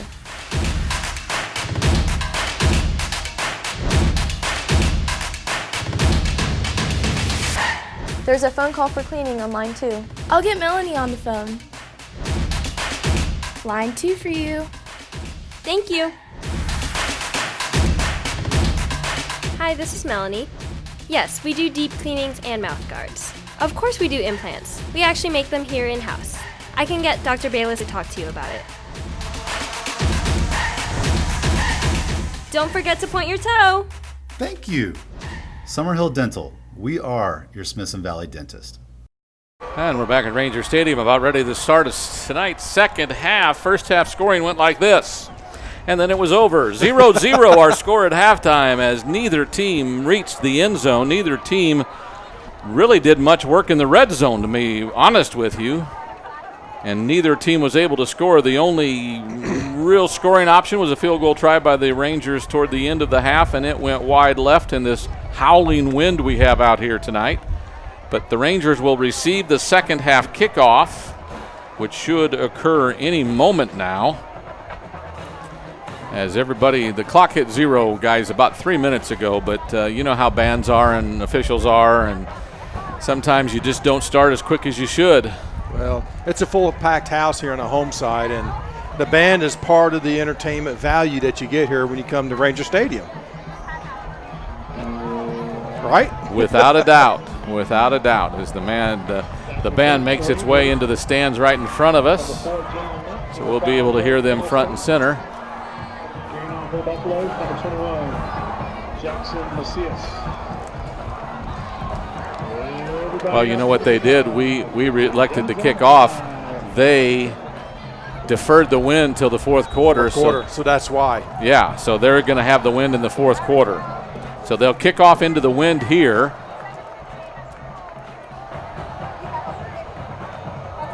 Eggleston and Nutt are the deep to receive. Macias will handle the kickoff. High end-over-end kick fielded by Eggleston. A Nutt, pardon me, at the 16. And he'll scramble ahead to about the 32 before he's tackled and brought down there by Marcellus Castaneda. And we'll see, they'll spot it officially at the 33-yard line. That's where the Rangers will start 1st and 10. And we talked about it the whole first half without a score. Now it's time for somebody to score, and somebody has to score. Somebody has to score because it might as well be the Smithson Valley Rangers this first possession. Let's just go down and score. Because we're not doing overtime. Oh, we're not? No, we'll be here if there's overtime. Gombert sends 2 receivers wide to the right. Fake to Fortone, throw to the edge. Eggleston with a screen, and he'll get about 8 yards before he's dragged down. Just across the 40. Macias on the tackle. Well, that was a real good block out there. Titzman, by the way, made the catch. Titzman had to block, and he really did a nice job of blocking on the perimeter. And that was good for 9 yards. Now, that's a good first play to kind of loosen up the defense and get them some momentum. So 2nd down and 1 from the 42. Again, we started this drive at the 33. We played about 40 seconds. Gombert on 2nd down. Takes the snap. Gives it to Hoskins. Finds a seam. Gets through the line. Into the secondary. Hustles ahead into Buffalo territory all the way up to the 43, where the Rangers will have 1st and 10.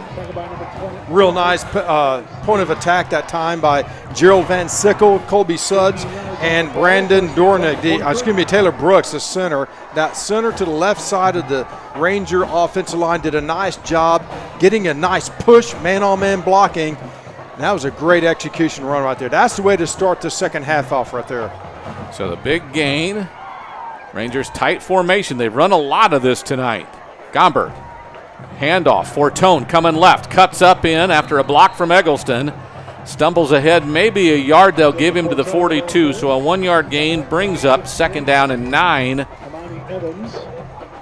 You kind of have to like the attitude of this offense, just going right after this Clemens Buffalo defensive front 7 that's been touted as really good, and they are good. I tell you what, the Rangers are not batting down one bit. They're coming right after them. This time, Titzman goes wide right, Eggleston left. 2 backs in the backfield. Bad snap. Finally picked up. Gombert will scramble ahead, tackled by Lewis, and then a flag comes in. There's been a lot of laundry on the floor tonight, and I believe this is against them, and I don't know if they got a face mask or what they might have gotten. But the line judge on the near side, I don't know what they're discussing here. I think you're right, Tony. I think the hand might have slipped down on the face mask when he was pulling Gombert down on the tackle. Maybe he was just telling illegal block? No? It's against Clemens. Well, that was a bad hand signal then, and they're walking against us. What in the world? Personal foul on the Rangers, 15 yards. I did not see a thing. Whoa. Okay, personal foul against the Rangers. Well, again, once you get momentum, you take 3 steps forward, you take 2 steps back, and now it's 3rd and long. 25. Penalties have really been hurting the Ranger offense. Gombert will roll a little bit right and throw it right, intended for Titzman, but he had slipped on his break. Pass goes incomplete, and the Rangers will punt on their first possession of the second half. Man, that is just really, really unfortunate because the Rangers did a nice job on this first series. Moving the football, running the football, and again, penalties is just really stifling their ability to take control of this football game. Yeah, 1st and 10 from their 43-yard line. Have a bobbled snap.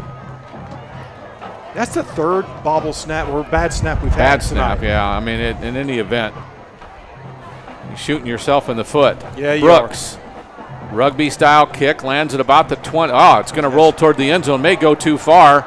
Oh, and they tried to field it. Goodness sakes. Why would you do that? Andrew Edwards run after it as it's rolling toward the end zone. And did he touch it, though, maybe, in the field? Maybe he did about the 15. Maybe he touched it or thought he touched it. And that's why he was coming back to it. Nevertheless, now the Buffaloes have a 1st and 10 on the 25. And yeah, after a good start. At the 20. At the 20, excuse me. After a good start by the Ranger offense, and again, stifled by penalties. Here we go again. Back and forth to the Clemson Buffaloes. Now he had a 1st down on the 20-yard line. So as the Rangers were unsuccessful on their initial offensive possession, 2 minutes and 15 seconds, now it's the Buffaloes. 2 right, 1 left on the receiver set. DiDomenico gives it to Williams, going off left tackle, spins and turns. Gets about 6 or 7 yards before he's popped and brought down. I'll tell you, Winge runs really hard off tackle. It takes more than one Ranger to get him down. He's small. He's a small kid, but I tell you what, he runs like a big fullback the way he runs low to the ground, head up, knees high, shoulder pads down. tough to bring down by one defender. Garrett Brooks did his best to bring him down, but not until he got 7 yards. So 2nd down and 3 from the 27. DiDomenico ball fake, play action, throws it down the field, intended for, but didn't get there. Looked like Caleb Thigpen was the intended receiver, but the ball fell short. He tried to break it off at the end to wait for it, but just couldn't do it. DiDomenico, I don't know if he got bumped or had pressure, but he didn't get much on the throw. Yeah, DiDomenico did have some pressure from number 99, Trey Moore, coming on. He had a little stunt coming in from his inside tackle position, looping around the end, so he got pressure off the edge. And, Moore was able to get into Domenico's face and just to – he wasn't able to step into his throw, so it ended up being a bad throw. DiDomenico on 3rd and 3.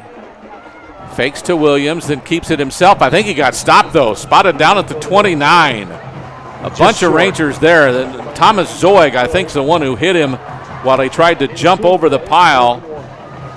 Okay, the line judge has the ball on the 29. The umpire spotted it down almost at the 30, so it is 4th down in inches instead of 4th down in a yard where the line judge spotted it. Well, and again, Coach Johnson, you're thinking, hey, don't you think you can get 1 yard, but not down here at your own 30-yard line. You don't want to risk it. So into the wind.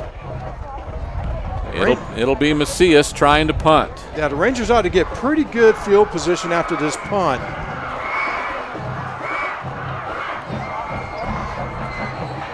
Watch for the fake. Is there a timeout? Is Coach Johnson wanting a measurement? Delay of game? Delay of game. Goodness.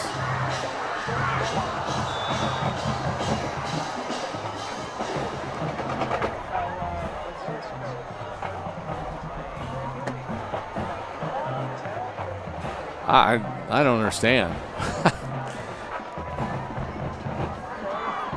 I'm thinking they're going to fake it maybe, and they get a delay of game. Not a good kick, fielded on fair catch inside Buffalo territory at their 49-yard line. So the Rangers will start in very good field position at the Buffalo 49, 1st and 10 to go. Here we go, back and forth. Just playing this stiff wind, blowing right to left. And whoever has possession of it, you want to capitalize on it. This time, hopefully, the Smithson Valley Ranger offense is really up for the task and getting the end zone. They'd be nice to go ahead and score at this point. Hey, by the way, Nathan Muchagemba is back on the field. That's good to see. At left guard. He's probably played a whole bunch in this game, but I just noticed he went out there. Gombert with a receiver wide right, 2 short left, pitch to Eggleston, coming left, nothing there. He'll scramble to get back to the line of scrimmage, maybe lost a yard. That play really didn't have a whole lot to go on. It's had such great inside-out pursuit, and number 12, Ty Seeley, the cornerback, came up and forced it back into the pursuit. And you understand on the formation why you'd go that way. You've got 2 receivers out there to block. You've got a lead running back who can get a block, and nobody got much of a block as they ran to the ball quickly like they do. No. I mean, it's executed the way you set up for, but again, give a little bit of credit to the Buffalo defense. They're just really fast and quick to the ball. Gombert takes the snap, straight up the middle. Hoskins tries to knife his way through and gets brought down after a short gain to the 40, called the 48, so a gain of 2 after a loss of 1. Now you're behind the change. It's 3rd and long again, and not a favorable position to be in the way this game's been going back and forth, Tony. 3rd and 9 from their 48. Second offensive possession for the Rangers here in the 3rd quarter. 6:45 to go, 3rd quarter. Still no score, 0-0. Gombert, straight drop, short drop, looks across the middle, throws into a whole crowd of players after Lewis just throws down the intended receiver, which was Cole, after the ball went incomplete. And we've had so many flags tonight, I don't understand how that's not a flag because, well, he didn't catch the ball and you just grab him and throw him down. Well, I know that's football, but with what we've seen flags tonight, that made no sense to me. Well, and Coach, looks like one of the coaches is talking to Gombert on the sideline. You can't stare the receiver down like that. Brooks's punt, end over end, will head towards the end zone, and it's going to go into the end zone. It went right over the pylon. As he aimed for the far sideline, that ball was inches from pinning them back. But the punt goes into the end zone. They'll have it 1st and 10 from their own 20. There we go, back and forth by both offenses. Just can't seem to generate something long enough, put any points on the board. Can't sustain a drive. Yeah. Exactly. Rangers had a drive going, their initial one, and then had a penalty stop it after a couple of big gains, had a penalty. DiDomenico, 2 receivers right, 1 to the left. Been a similar formation all night long. He'll look, see what's available. Straight drop, he wants to throw, going long. Has a man, defensive back, bumps into the receiver. That's Betsy, intended for Milner, and they'll say it goes incomplete. Well, and again, DiDomenico was going for the long ball on this one. It looks like Milner did have a step on Betsy, but Betsy was able to recuperate, get inside position on the receiver and bat that football down. Great job that time by the cornerback. Milner, Edwards, Thigpen have been mostly out here. Haven't seen Vicente Perez, who's their second leading receiver, much tonight. Fakes to Williams. Padilla kicks and doesn't get much, up to about the 21. So give him a gain of 1. It'll be 3rd down and 9. Zoeg on the tackle that time. Zoeg staying at home, and I think he may be the one that's bird dogging DiDomenico, the quarterback, on this zone read or this RPO read scheme of offense that the Buffaloes run. 3rd and long now. So 2 receivers go left this time, 1 to the right. They're still in a huddle as the clock goes under 10, now at 5. DiDomenico waits for the snap at 3, 2, 1, and right on 1 he gets the snap. Great drop back. Somebody's got to get to him. He's scrambling left. Wants to throw. Does it late and hits a receiver. Completed pass to Andrew Edwards, who's spun down by Livingston.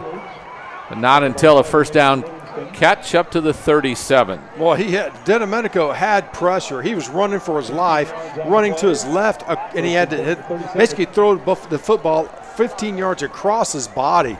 And it was just right on the numbers that time to was it Edwards? Edwards, yeah. A 16-yard pass play is 1st and 10 now at the 37. 3 receivers right. DiDomenico wants to throw it right in the middle. A nice short pass intended for and caught by Milner. Just short of a 1st down. They may give him yardage for a 1st down as they'll spot it all the way up to the 46. Now that's not a 1st down. It's a yard shy. So 9 yards on the pass and catch. All of a sudden, the Buffaloes are on the move. Yeah, they're mixing it up, run, pass, running, passing deep, passing across the middle, now short hitches. That Rangers are in a soft zone in the back end, so you can just basically pick and choose who you want to throw to. Looks like we got 3 receivers out this way and only 2 guys covering them.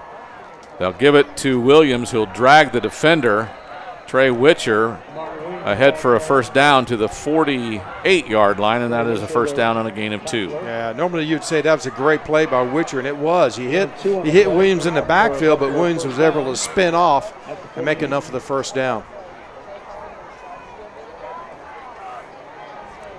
So the Ranger defense has given up, bent a little bit all night long, hasn't broken yet, and this is another stop that would be nice to see right here on this set of downs. 1st and 10 from the 48. 3 receivers left, tight end moving left. And somebody moved. Illegal procedure is the flag, and that'll be 5 yards against the Buffaloes. Well, they definitely had something set up that time, Tony. It looks like DiDomenico was going to roll to his left, trips to the left, motion to the left, to come back to the right. That's how you do it. Fortunately, unfortunately for the Rangers, though, there was illegal procedure, so that call was basically dead. So 2 receivers go left, 1 to the right. Tight end is on the right. Set back is Williams next to DiDomenico. Play clock at 7. Gets the snap, looks left, now rolls right, gets a block, has some time, scrambles to the sideline, flips it over the top to his tight end, Tovar, who runs into Ranger territory up to the 40-yard line, good enough for a 1st down. Looks like Tovar was basically Trey blocking. Moore was chasing him, by the way. Yeah, Trey Moore had a chance maybe to get to him, and Tovar was a blocker, but when he saw his quarterback scrambling, he becomes a safety valve. And there is a penalty flag that might bring this one back. At least the body language of both sets of players indicates it's going back. That's a break for the defense. Without a doubt. Our referee tonight. Illegal man downfield. Not surprising in that kind of a scramble. Yeah. It's just normally you would see Domenico, he would normally just run the football when he's scrambling like that. But, again, he was looking downfield, maybe going for the home run. He's getting such pressure, though, from Trey Richard. They ended up having to dump it off to his escape valve, which was the Tovar. So instead of a 12-yard pass play for a first down, it's a 10-yard penalty, and it's now 1st and 20 from the 38. 2 receivers left, 1 to the right. Domenico, straight drop, quick drop, throws it out to the edge to the inside receiver. I think that's Milner again, and that is good for about 3 yards up to the 42. Tackled by Sanders that time, getting out there on Milner. Nice job. And again, America Sanders is on the field because Darlington Frash was carted off in the first half with a leg injury. So the Ranger defense trying to knuckle up now. 2nd and long still, 2nd and 16. Domenico will do a quarterback draw, but he is tackled in the background. Is that Hobeck and Moore and Brooks? As the Rangers got to him, it was a quarterback draw that went nowhere. In fact, they sniffed it out and sacked him for a big loss. Huge defensive play at that time. Again, Domenico trying to do the quarterback, a quarterback kind of draw, and he just got swarmed by 4 of the interior line defensive linemen of the Rangers. Just a nice job. He's done it several times tonight. It looked to me in the past that the offensive line just tried to fan everybody wide and give him something in the middle. That time everybody stayed in the middle and was waiting for him. A 5-yard loss brings up 3rd and 21. Motion out of the backfield. Delay of game. Delay of game.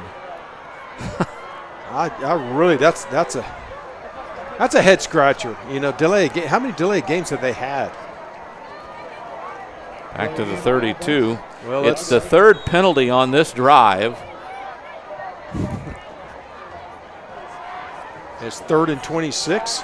7 plays plus 3 penalties.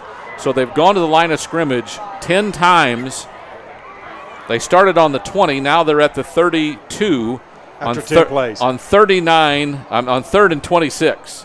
Domenico wants to throw. He has a man on the left sideline who then slides. He gets outside on a scramble and runs out of bounds. His defense was not really giving him a whole lot of time to throw. No, that was basically a secondary sack right there because Domenico just didn't have anywhere to throw the football.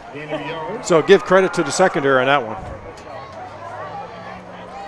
4th and 25. So 4th, we maybe got a yard, 4th and 25.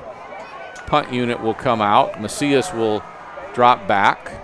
Ball is spotted on the 33. Punting into the wind, Macias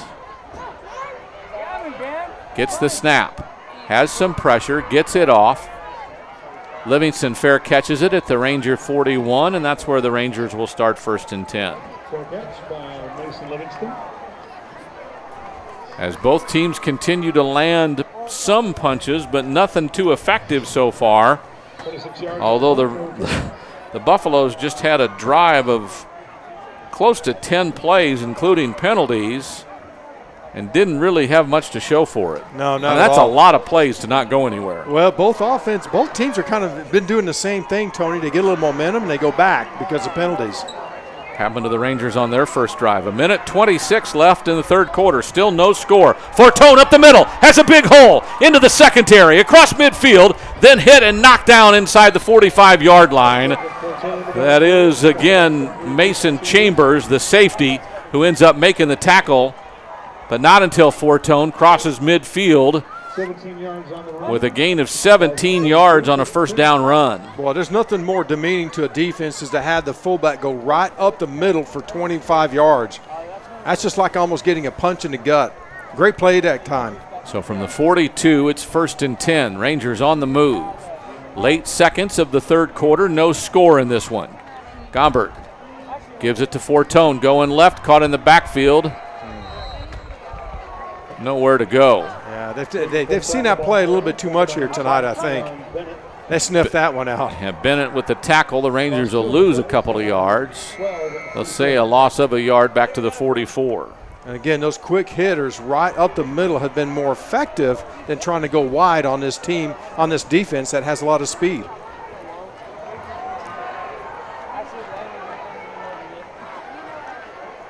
Tight formation for the Rangers. 2 backs in the backfield. Eggleston gets it going right. No, Gombert fakes it. Now he throws it. Howell on the tight end swirl and gets it out of bounds at the 37-yard line, so we get half of it back. It'll be second and about 5 or 6, and here's a late flag thrown by the referee. There was some activity in the backfield with Porter and one of the Smithson Valley players, but I don't know if there was some words being said to each other or what. I tell you what, that referee's had enough of it.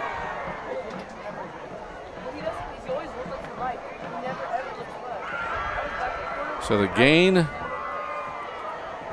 was about 6 yards on the pass play.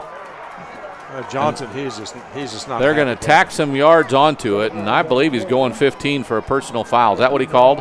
Yeah. Well, take advantage now on this opportunity. At the 22-yard line, 9 seconds left in the third quarter, with the wind at your back, punch it in. Well, the clock will start, so I don't know if they'll get the play off. Yeah. They'll have to really hurry. But he does. Fortone up the middle, has a seam, bounces out of the crowd, gets across the 15 before he's knocked down by Chambers. That'll be close to a first down, but that'll be the end of the third quarter. Rangers on the move. After a run of about 8 yards, it's the end of the third quarter. We are tied 0-0. No one has sniffed the end zone tonight. We're back after this timeout on the Ranger Network. Matt, we are excited to hear what you have come up with for the new Sage Capital Bank jingle. You are going to love it. We think it really embodies Sage Capital Bank. Emotes class, tradition, effort. Well, just give it a listen.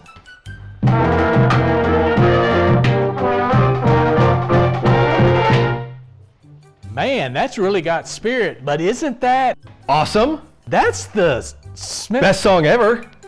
Well, yes, it is. Yes, nailed it. Guys, we have got ourselves a jingle. Let's do it again. Sage Capital Bank is proud to support the Smithson Valley Rangers, and you can bank on that. Back to Ranger Stadium. 12 minutes of football left, and hopefully someone will score before those 12 minutes expire. It's 0-0 heading to the fourth. The Rangers have a second down and about 2 yards at the 14-yard line. After the 8-yard run, I don't know, is that Fortone that did it? I think it was Fortone. That was a long time ago. Yeah. 2nd and 2 from the 14. Gombert hands it to Fortone, tries to move the pile, tries a second chance, gets nowhere. And then is bull rushed by 4 or 5 different defenders. They spot him back at the 14, so no gain. It'll be 3rd down and 2. The initial pressure in the backfield was by number 71, Bastillo Paqueno, the defensive tackle for Clemens. Got to give him credit. He did a nice job just getting the push back in the backfield. That play didn't have a chance to materialize. So 3rd and 2. Gombert claps, then looks to the sideline for any adjustments. I don't see a whole lot of new signals. Now a couple of new ones. Play clock at near 5. Gombert will have to hurry. Gets the snap a little bit high. It's Fortone, and he'll wiggle ahead for the first down. Going off left tackle, kind of turned his body sideways with a defender on him. Muchagumba was one of those out leading the way. That is a first down at the 11-yard line. Ranger first down. We'll give some credit now to number 54, Taylor Brooks, the center, too, who has to lead on that. One of the toughest positions to be in is the center. He's got to snap it, make the call on the line of scrimmage, snap the football, and make a block. And that time he did a nice job. That's why they're the smart ones. 1st and 10 from the 11. Gombert takes the snap. Hands it off. This is Eggleston. He's got some quickness to the corner. Aiming for the pylon. Touchdown, Rangers! No penalties on the play. The Rangers draw first blood with a 10:35 to go in the fourth quarter. It's 6-0, the extra point to come. Well, when in doubt, get it to your playmaker. That's Greg Eggleston with his speed around the right side. He gets in inside the pylon for 6 points. Joaquin Rodriguez into the wind will try for the extra point to make it a 7-0 lead. The Rangers have drawn first blood here in 26-6A district opener. Through the uprights, the extra point is good. Eggleston, an 11-yard touchdown run. And the Rangers go up 7-0. 10:35 left in the game. We're back after this timeout on the Ranger Network. Fisher's Neighborhood Market is teaming up with the Smithson Valley Rangers. When you stop to gas up, look for the Ranger Spirit Pump. A portion of sales from this pump will be donated directly to the SV Athletic Booster Club to help out our Rangers. So choose the one that's Ranger Blue and fill up. Fisher's Neighborhood Market is proud to sponsor the Smithson Valley Rangers.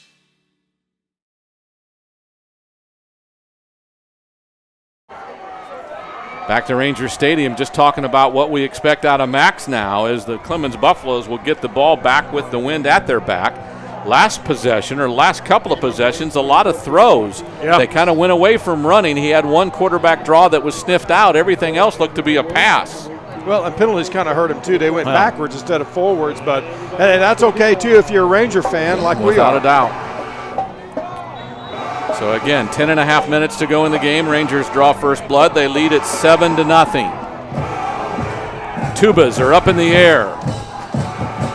The marching band right in front of us. Football end over end kick will be a little bit short. Fielded at about the 25, and the Rangers coverage team is down in good shape, but still good field position for the Buffaloes, as that is returned by Amari Williams, the tailback, and they'll start from their own 33-yard line. Well, we'll see what Dedemonico has up his sleeve, because so far this game it's been his show. Whatever he wants to do, I guess, is what we're going to see out here. And I'll tell you, we're going to see it downfield. He's their offense. Yeah. Whether he's running or throwing, he is it. I'll look for them to go deep down the middle here. Oh, they moved. The wide receiver moved. The inside receiver on this side. All right. They gave it to the fullback. He was tackled by Sanders, but the inside receiver left early, and that'll be a 5-yard penalty.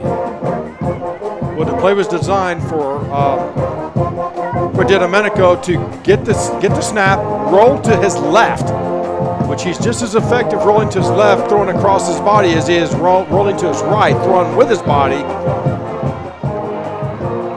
And now they're going to go back 5 more yards, so it's now 1st and 15. It is 1st and 15 now from the 28-yard line instead of the 33.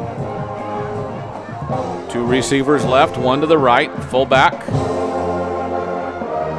Off the left tackle. Fake it to Williams. Dedemonico's looking long. He has a man down the field. Coverage is there with him, and it's overthrown. If anything, every one of his long throws have been overthrown tonight, except for the one in the third quarter that was a little bit short here at the middle field. They haven't connected yet, so another incomplete pass brings up 2nd and 15. Yeah, Dedemonico did have a lot of time in the backfield. He had a pocket to set his feet to throw it down the field. Again, led him a little bit too much in the middle. I think Penn was running a post route, but looked like Dedemonico just led him too much to the inside. 2nd and 15 from the 28. Ranger defense needs a stop now that they lead 7-0. Dedemonico wants to pass out to the left flat, intended for and caught by Edwards. Then he tries going up the field and takes a defender with him for a while until he's brought down. Not until, though, he gets near the 40-yard line, just shy of a first down by about 4 yards.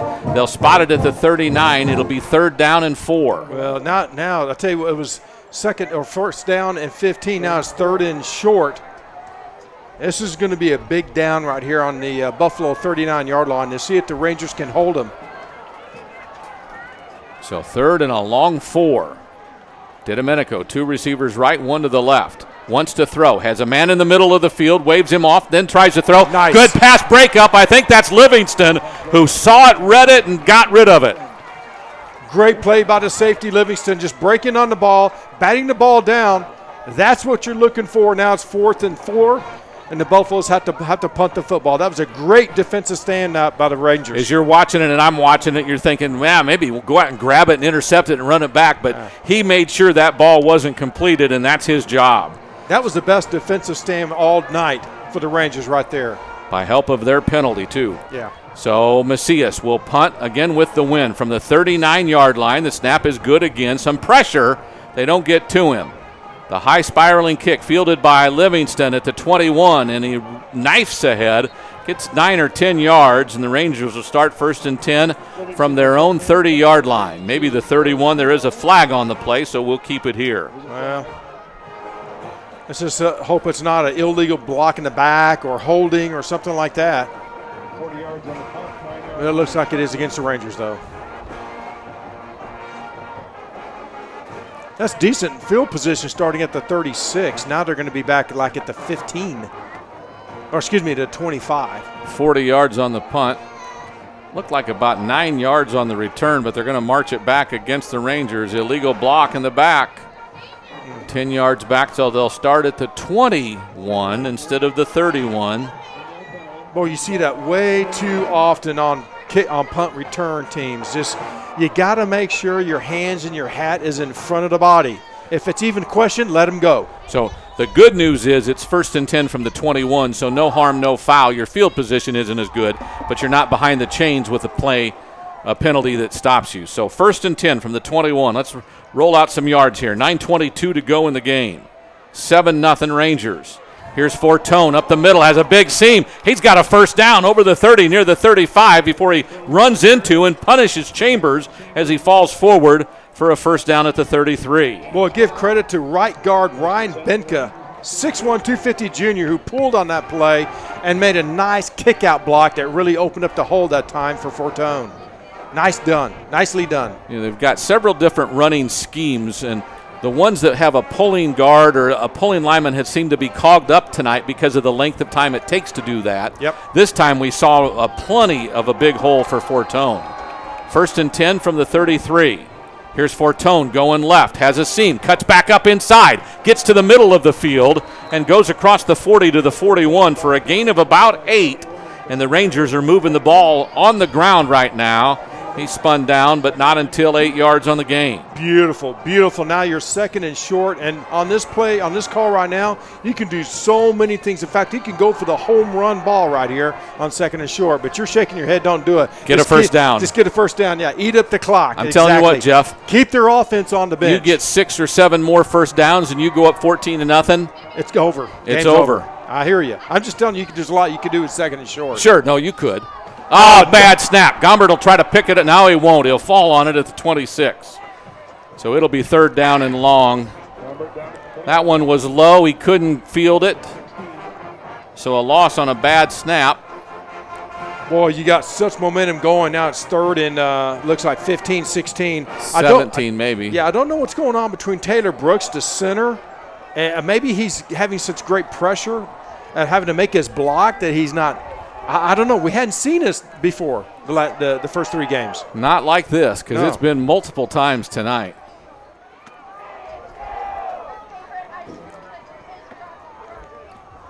Zone. Gombert gets the snap, rolls to his left, throws it right. No. Almost picked off. Chambers had pick 6 all over that one, but he couldn't hold on to it. Yep. Pass intended for Cole, but was not thrown in the right place.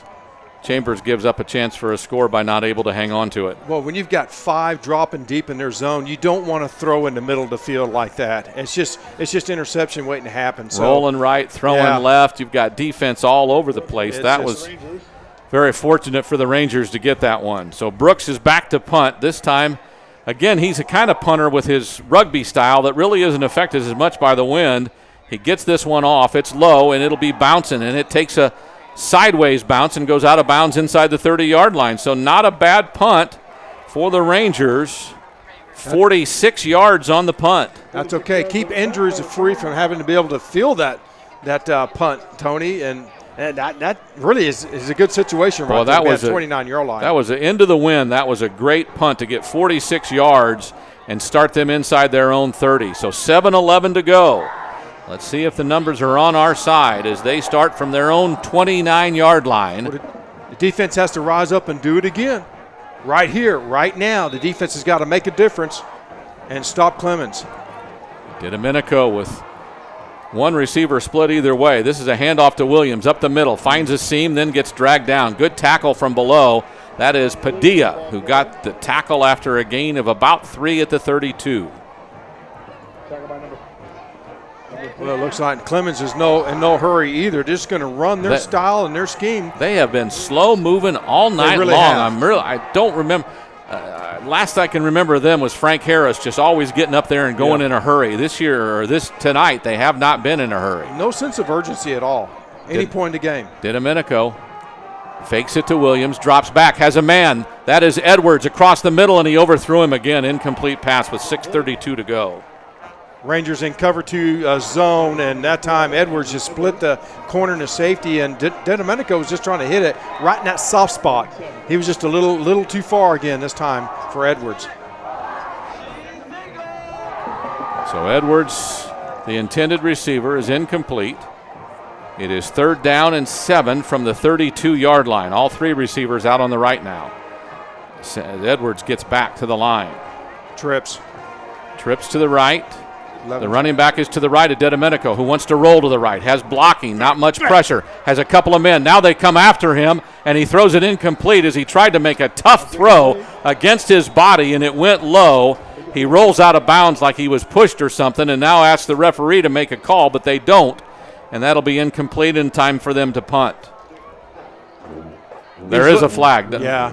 But I'm telling you what, he just jumped out of bounds. He threw it, and he didn't get hit late. Well, he was trying to hit Milner before he went out of bounds, and I tell you what, so much pressure. Maybe somebody was holding. Yeah, maybe they were holding. They're marking it off. They say roughing the passer. I am telling you what, I need to see a replay because I think he just jumped out of bounds. Oh my, on 3rd and long we get a penalty, and that's 1st down yardage. Telling you what, Jeff. Well, no comment on that one. I just you have to look at replay and just to see if it really was validated or not, because it sure looked like from us he was just basically going around on bounds. And let's look at it. Why do you need to do that if you did it? Just let him go. Yeah, I mean he's throwing a tough pass. If he completes it, again trips to the right. They fake it to Williams. He's going to run it himself. RPO. Has some room. Right side. Gets across midfield and falls forward. Matt got a 1st down up to the 43-yard line. It will be a 1st down on a 10-yard run by DiDomenico. Yeah, faking the veer dive, and just DiDomenico just running the RPO, seeing it open around the outside, because you've got 3 wide receivers. Everybody's spread out. He's got open daylight to be able to run down 10 yards for a 1st down. So from the 43 of the Rangers, Clemens wants to tie this game halfway through the 4th quarter. 5:55 to go in the 4th. It's 7-0 Smithson Valley. DiDomenico, straight drop back, has some pressure, tries to scramble, then gets hit and twisted down. He's still going. Oh my gosh, he went. Did he fall on top of one of the players? Is that what he did? Tanner Holbrook had a horse collar on him. I mean, he was dragging him to the ground. How did he get out of that?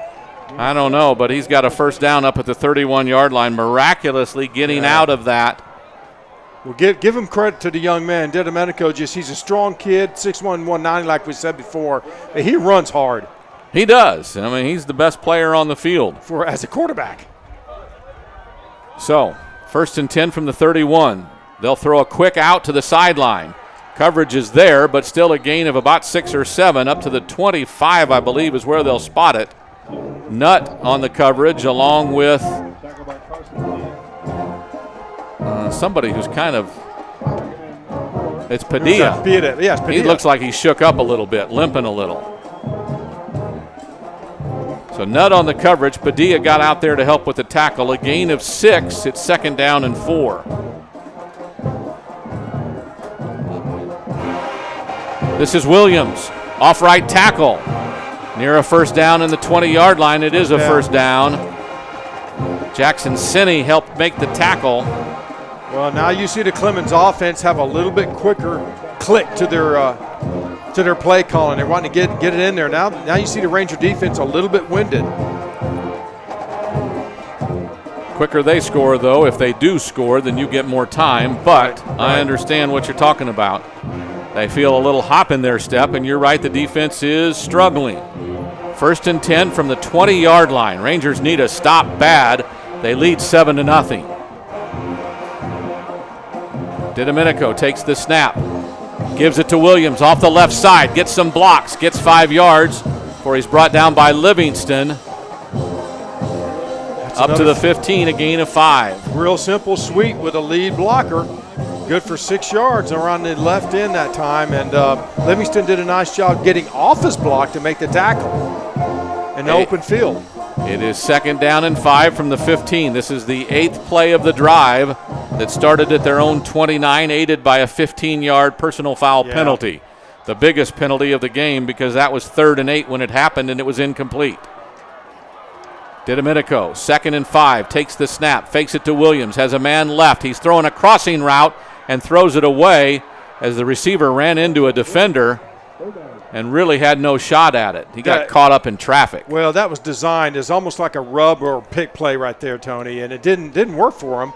And basically DiDomenico just had to throw it high and incomplete. So 3rd and 5 from the 15. Ranger defense is really, really needing a big play here. Huge play right here. Clock stopped at 3:24 on the incomplete pass. We got one-on-one with Nutt and Thigpen on the wide side. Watch for a fade or over the shoulder. 3 receivers right. DiDomenico. RPO left. It's Williams. First down inside the 10. Tripped up by Sinney. Not until he gets to the 8. It's a first down on a 7-yard run. So now it's 1st and goal. All right, look now for in the back in the corner. Over the shoulder. Fade to Thigpen. 10th play of the drive on 1st and goal from the 8. Clock runs near the 3-minute mark of the game. 7-0. Rangers lead. The only score of the game. All right, this is also DiDomenico likes to run this as well with lead blockers. He'll take it and just run it right off in the D gap or around the end. Oh, they pressure him. He's heading for the end zone. Left side, tackled and pushed out of bounds. That is a great job by Zoig.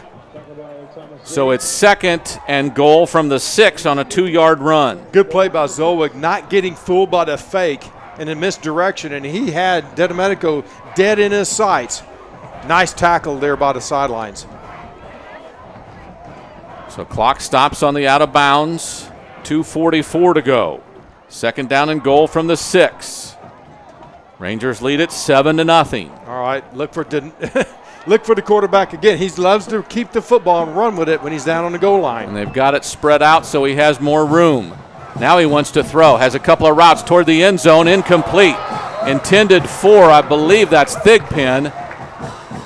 And I don't know if the ball was a little bit short, but it was a tough catch because it was low. It's actually Milner. Okay. It was a little low, but you know what? A good receiver like Miller could have came out with that football, but thank goodness for the Rangers that it's incomplete. So Milner, the intended receiver, comes out. They'll bring in another tight end, I believe. Well, we got a Ranger that's cramping up. And they're with 2:40 to go. The Rangers on 3rd and goal from the 6. Have a timeout on the field. We can't see who it is in the end zone. We'll keep it here now. Somebody looked like they got a cramp. Well, I reiterate, when you study the films of the Clemens Buffaloes, down here in the goal line, you like to see DiDomenico, he's going to run with the football half the time, or he's going to throw that little fade to Thigpen. So if Thigpen is one-on-one, maybe with Jalen Nutt over there in the corner, look for that. Or maybe it's just DiDomenico hits his call. What their defense gives him is what he's going to do. And you said that fade several times. They haven't thrown one yet. Thrown it, but they've thrown the little in routes. Yeah, I'm not talking about that. I'm talking about over the shoulder. I know what you're talking about. Maybe he doesn't like the matchup. Maybe not. And that's what he's going to see. He gets to make the call. He has the option to do what he needs to do, wants to do. Oh, it's Livingston. Livingston's been on the field a bunch tonight. He'll have to come out for this one play. So, Blake Bowman likely, and he is the player that goes out. So Livingston, who's cramping up, gets some juice and stuff. So it's 3rd and goal from the 6-yard line. 2 receivers to the right. There's a tailback behind DiDomenico, a tight end left, and a tight end right. Snap comes, roll out right. DiDomenico wants to throw, pass, he gets some pressure. Somebody get to him. He's stopped inside the 5-yard line. I don't know if that's Padilla, but it's been Padilla all night. It looks like it. The Rangers. He's on the 2-yard line, right? Yes, it is. On the 2-yard line, it's 4th and goal. Inside the 2-yard line. Who do you call on, Tony, in a situation like this? Well, he's going to run the ball. Absolutely. So a gain of, we're going to call it 5 yards. He's at the 1. So 4th down with 2 minutes and the clock runs. Play clock starts at 25. Clock under 2 minutes to go. 1:55 and it's rolling. DiDomenico on 4th and goal from the 1.5-yard line. Going to the right. It's going to the right. Tight formation. He's looking it over. There he goes. He's going to go right up there. He's going to bust outside and get into the end zone. No, there's a flag. There's a flag on the play. We'll have to see what it is. We've had so many tonight, you don't even want to try to guess. I don't think it's a touchdown.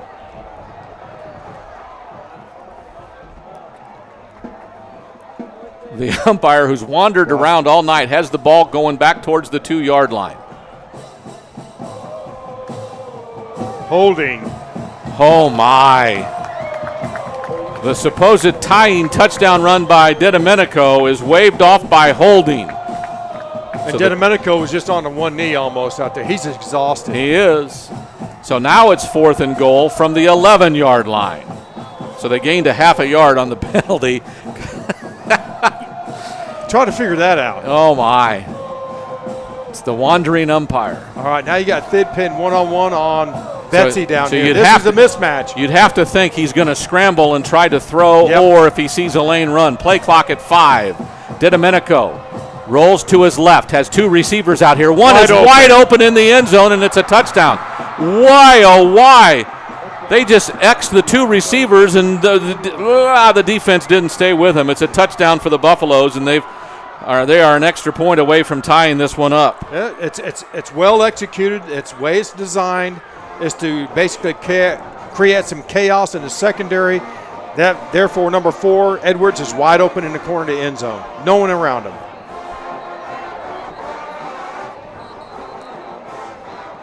$1:34 to go in the game. That's how long the Rangers will have. Is there a timeout? Are they going to go for 2? That's the question. Let me just tell you, I don't remember either 15 or 16. Frank Harris. They win the game because he goes for 2 late in the game, and they win. Is DiDomenico going to try to do what Frank Harris did? Well, here's my question. Do you not think that your team has enough in the tank to tie it up and maybe go into overtime with this group? Or do you feel like this is all you got, so we need to go now? Or are you thinking they can't stop me? That's a question for you. That's why they're the coach and we're up here just commenting, right? That is exactly why. They're the coach. Well, it's you know what? You got to give them credit. That was a well-executed play. It's designed to do what it did. It's just unfortunate that the Rangers weren't able to pick it off and recognize it and make the coverage. And you thought after that holding penalty, it really was going to disrupt their ability to score, but it didn't. So after a lengthy timeout, with 1:34 to go in the game, the Buffaloes will come out. Livingston's back in the game, too. And let me guess if they're going to try for 2, and they are. Yep. DiDomenico with a tight formation. 2 receivers to the right. Tight. They're going to roll to the right. He's going to find a man deep in the end zone. There's someone there, and it's batted down, and it's incomplete. And the try for 2 is no good with 1:34 to go. They did make it. He caught it. He caught it. Well, goodness. I got to check my eyes. He caught it. I thought the ball was spotted away, slapped away. He threw it tight right in there. Wow. So the Buffaloes have gone up 8-7. So the try for 2 is good. And the Rangers find themselves down 8-7. You can almost go back to that late hit out of bounds that gave them the first down. That would have nullified the rest of that drive. That's how huge those penalties are when they're unnecessary. The touchdown pass came on the 14th play of the drive. Yep. A 71-yard drive in 14 plays. Goodness. So now they'll kick off with the wind at their back, and the Rangers will be going into the wind with 1:30-something to go to try to get a score to win this game. Otherwise, they will not.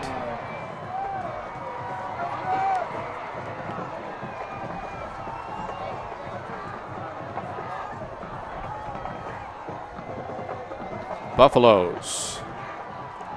I'll tell you what, both teams have kind of left it all on the field, have they not? They have. This has been going back and forth, back and forth. A lot of penalties, a lot of mistakes, but still, both of these teams have been going after each other 100%. On a game where very little offensive execution was done well most of the night, 2 big plays by Clemens get them a touchdown and a 2-point conversion. 2 huge plays. Yeah. The pass to the receiver in the corner of the end zone and then the 2-point conversion. Macias will send the end-over-end kick into the end zone. And without the clock running at all, the Rangers will come out to the 25, 1st and 10.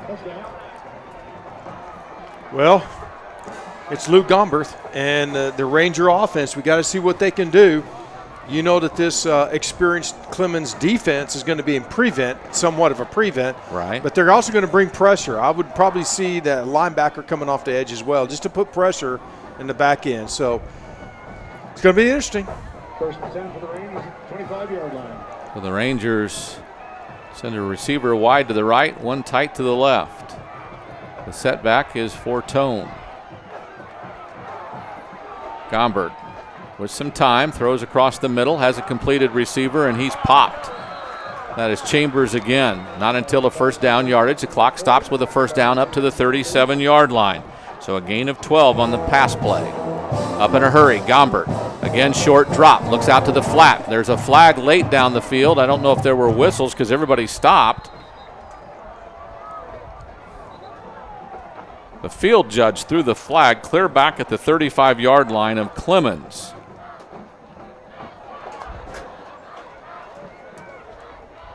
Was the ball, the chain's not set or something, or?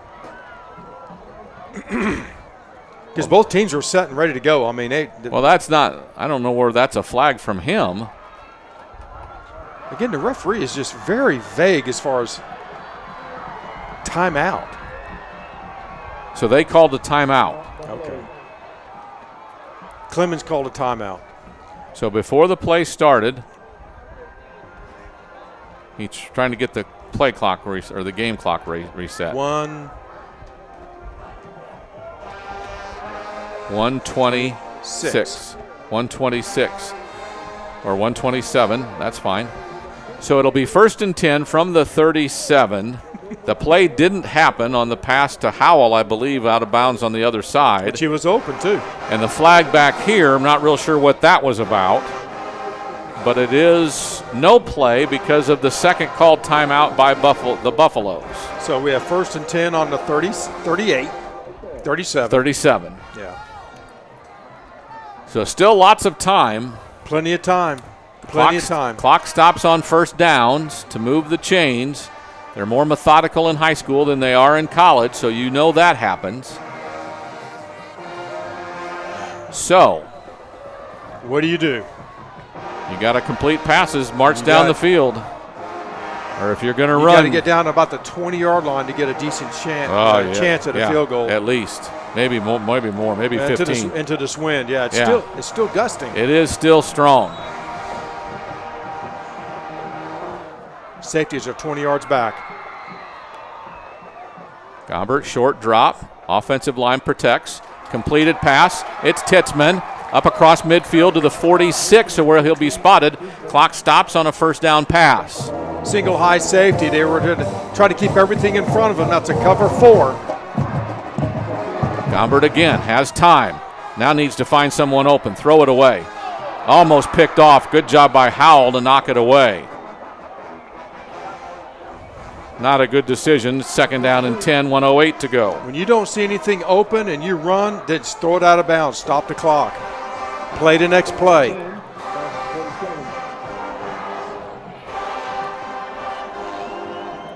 Gombert waits from the sideline. Play clock is running at 20. Game clock stopped at 68 seconds. Looks like the Clemens Buffaloes are back in single high safety again. Titzman is wide left. They're playing cover 2. Okay. Couple of receivers here to the right, including Eggleston. Eggleston tries to plant himself. And goodness. It hit Tietzman in the hands. He just dropped it. Tietzman just tried to move before he caught it. 3rd and 10. It's okay. Let's move on. 64 seconds to go. You've got to get a first down. Get a first down. Keep this momentum going here, guys. Plenty of time. Plenty of time. You've got 2 plays to do it, so you just got to get a first down and move on. Tietzman goes left. It's Cole and Eggleston here on the right. Gombert, play clock at 5, takes the snap. Looks left, has to scramble, has some pressure, throws it over the top and throws it. Tietzman caught the ball inbounds at about the the 15-yard line. Do they call it a good catch? Yes. He does. At the 15-yard line. No, he calls him out of bounds now. He calls a good catch, and now he calls him out of bounds because the sideline judge. He said, did you get a look at it? The sideline judge comes up and says incomplete. Oh. Goodness. Gombert did a nice job escaping being sacked by pressure. So it's 4th down and 10 with 57 seconds to go. First down's all that matters now. 57 seconds to go. Smithson Valley will take a timeout. Well, that would have been a heck of a play. That would have been a backbreaker for Clemens right there. Another one of those you'd love to see the replay because we don't have a great angle on it. And I don't know that he went out and came back in. I don't know. He's right there on the sideline. You'd like to think that the official that's 2 feet away from him makes the right call, and the one that's 30 yards away with the coach in his ear doesn't make the call. But it didn't happen that way. I think you're pretty accurate with your description there. He caught the ball and went out of bounds. It would have been already in field goal range. Right. So run the football a couple times in the middle. Run your field goal team out there, if I can spit it out, and win the game. Domenico's out on the field on defense, as you'd expect him to be. So 4th down and 10. The ball's at the 47-yard line.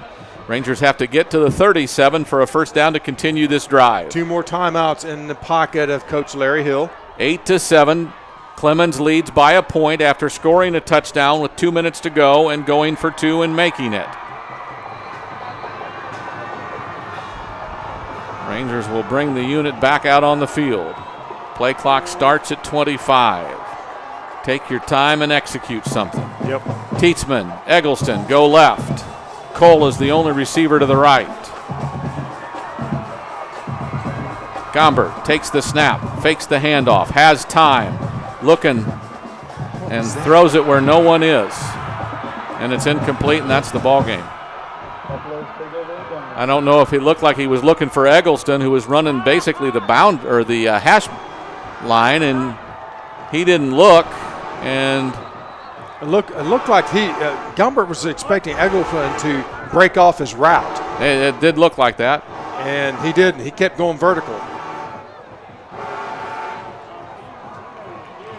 Okay, what's the discussion? I don't know. Our offensive unit looks like they're still staying on the field along with some defenders. Jared Johnson has the back judge and the referee, and now the umpire gets into the scramble. Well, it's after the play. There's a flag. Well, it's got to be after the play, though. And the football. Dead ball, unsportsmanlike, yeah. It's after the play.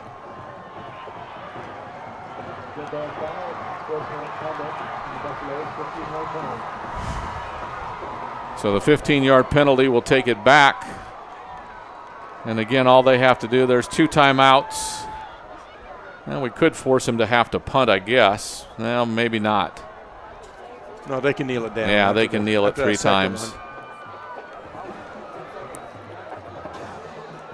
So at the 32, the Rangers bring the defensive unit out, and Clemens will be able to just sit on it and take 3 knees, and that should be the ball game. What a great game tonight. Both teams toe-to-toe all night long. Yeah. And they just made one more play than the Rangers did. You know what? I think the fans got their money's worth tonight. DiDomenico's just trying to scramble, and he's going to go run for a touchdown. My goodness.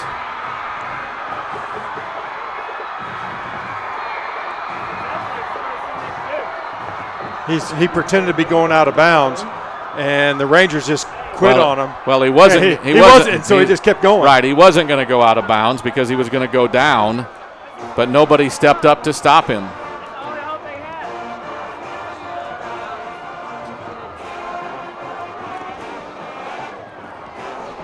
So you let them score, and now you get the ball back. And onside kick, maybe if you score quick. Well, they're going to go for 2, aren't they? They're not going to kick it. They just spent their last timeout, so well, they got to go for 2 here. You're not going to kick it because we could block it, return it, and get 2 points out of it. Right. So you're going to go for 2 because you're still up 7, and we got to make a 2-point conversion if we do score a touchdown. Well, mathematically, you're right. They got to kick. They have to go for it. All the what ifs that's happened in this crazy game called football, you have to protect against those. This has been a weird game. Yeah, very. I mean, I'll be honest with you. You got your money's worth. It was a good, hard-fought game by all kids. All the players on both sides of the field gave it all.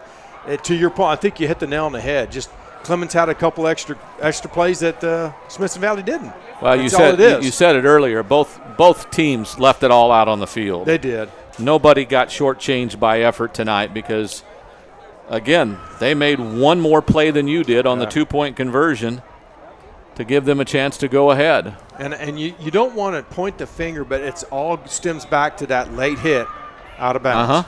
Yep. But you know what? I don't want to do that because both teams had way too many penalties to begin with. Without a doubt. In this entire game. They are going to try to kick it. Why? I don't know. Yeah. Because they don't think you can block it? I don't know. Villegas will come on for the extra point. The snap, the hold, the kick. That's good. Is good. Okay. So Squibb kick it down the middle of the field maybe? 35 seconds to go. They'll have to kick off one more time. Crazier things have happened. If they hold on and win, it'll be the 3rd win in a row for the Buffaloes over the Rangers. Rangers will fall to 2-2 and 0-1 in district play. Clemens will go to 3-1 overall and 1-0 in district play.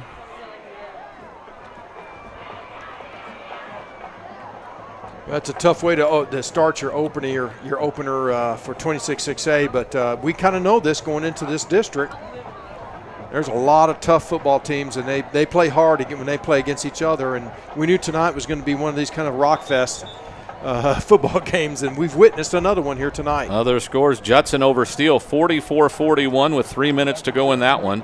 With 8 minutes to go, it's tied 35-all East Central at San Marcos, and New Braunfels has pulled ahead of Canyon 40-21 with 9 to go in the game. Yep. Everybody up for the kickoff. So if Judson hangs on, they'll have control of the district along with Clemens. New Braunfels will also be undefeated in district. East Central and San Marcos, one of them will be. San Marcos 0-3 right now. That'd be a huge win for them to open up in district play. Oh, sure would be. Macias will kick off. I would be very surprised if he kicks it long, won't you? Yeah. Make them run some clock. Make the Rangers run some clock. Just squib it down the middle. Yeah, and they got, looks like they had the hands team. Well, you got the defense out there. They're offsides. Nutt fields it at the 5. Comes up the far sideline, has a seam, gets twisted, out near the 45-yard line before he's brought down. Deny, just decline it, take it, go with it. You got 26 seconds, and you got 2 timeouts left. Is that on them? It's got to be.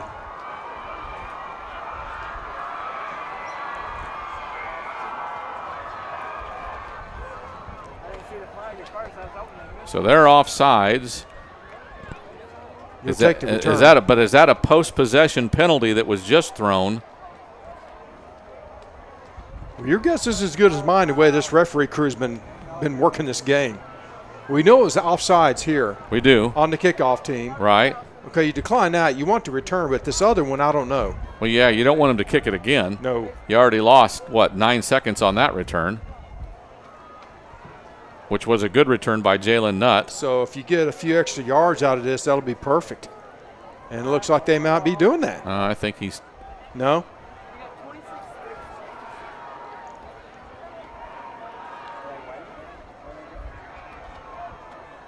They're going to make him kick it again? No way. No. No. Oh, it's offsetting. So they're going to have to kick it again. Oh, my goodness. How do you have an illegal block in the back when you don't have 35 seconds to do something? That's just discipline. That kills your opportunity right there. Discipline.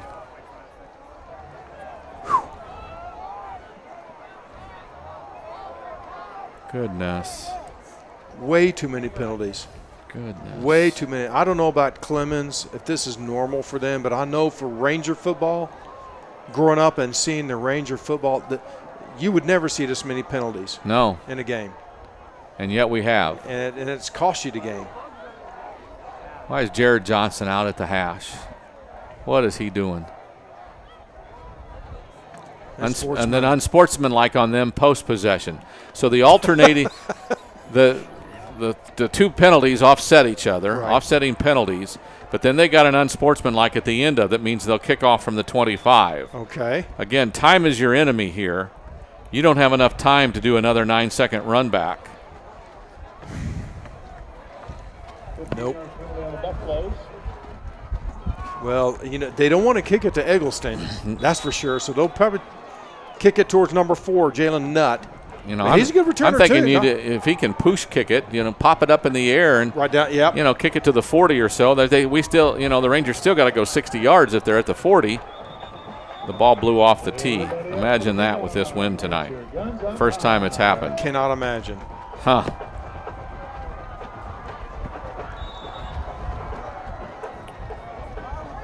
So Jackson Macias, the senior linebacker who handles kickoffs and punts.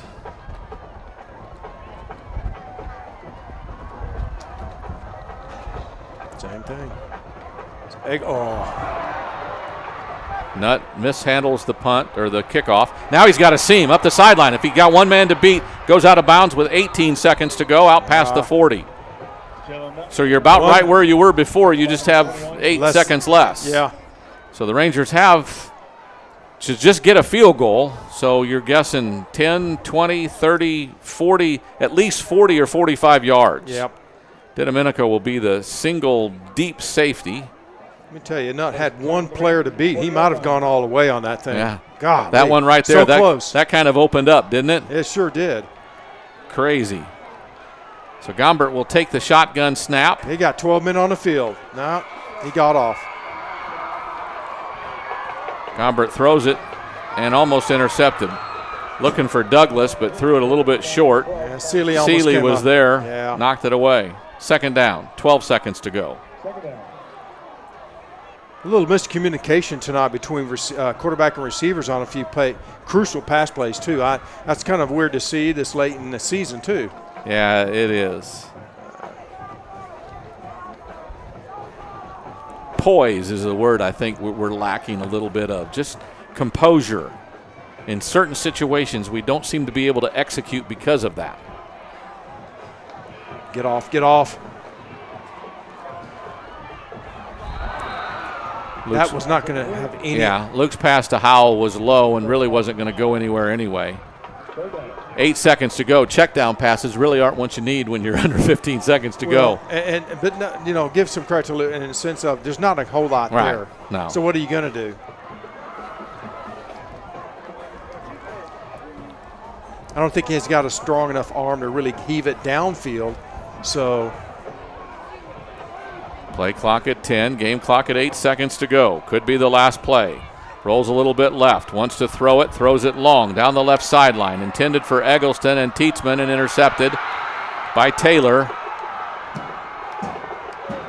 They'll try to chase him before he scores a touchdown. The clock has ended, so the game is over. He wants to score. And he won't. Howell will bring him down at the 15-yard line, and the Clemens Buffaloes will win this one by the final score of 15-7. And they go to 1-0 in district play. The Rangers fall to 0-1, and they're 2-2 overall, with Canyon up next Friday night.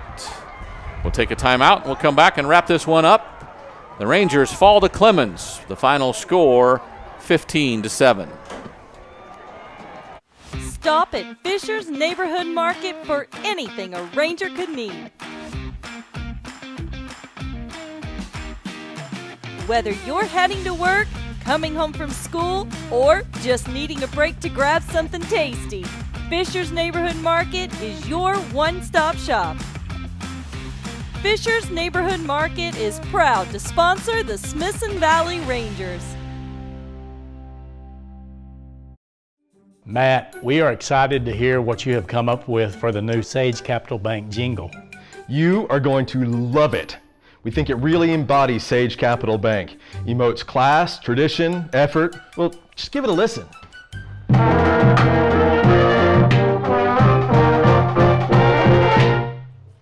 Man, that's really got spirit, but isn't that awesome? That's the Smith. Best song ever. Well, yes, it is. Yes, nailed it. Guys, we have got ourselves a jingle. Let's do it again. Sage Capital Bank is proud to support the Smithson Valley Rangers, and you can bank on that. Summerhill Dental, how may I help you? Let me get someone who can help you.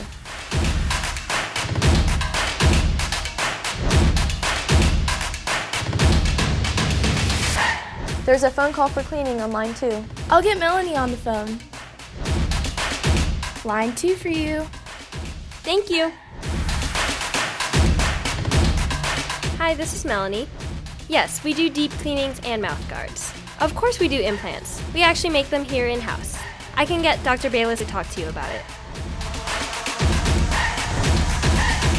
Don't forget to point your toe. Thank you. Summerhill Dental. We are your Smithson Valley dentist. Back at Ranger Stadium, where the Rangers have fallen to the Buffaloes of Clemens High School, 15-7 in the district opener for both schools. Smithson Valley falls to 2-2 overall and 0-1 in district play. Clemens advances to 3-1 overall and 1-0 in district play, as the Buffaloes beat the Rangers 15-7. A lot of things we could talk about. Not much scoring, no scoring really until basically the fourth quarter. Yep. The Buffaloes answer the Rangers' touchdown with the help of a 15-yard penalty on a drive that had stalled, and that's the difference of the game. It really was the difference in the game. Now we can't. It's hard to just pinpoint one penalty as the difference, but you know what? There were a lot of penalties or a lot of plays that both teams made. I think actually when you look at the Smithson Valley Rangers, the defense I thought played really well against a very high explosive offense of Clemens, especially their quarterback. And then when you look at the offense for Smithson Valley, they were able to run the football when they wanted to against a very good and disciplined defense. So you just didn't do a couple of the plays it took to win at the end of the game. That was the difference for 15-7. The Rangers again at Canyon next Friday night. A final score, the Rangers fall to the Buffaloes 15-7. So for everyone with Bowick Productions, this is Tony Brubaker saying good night and God bless.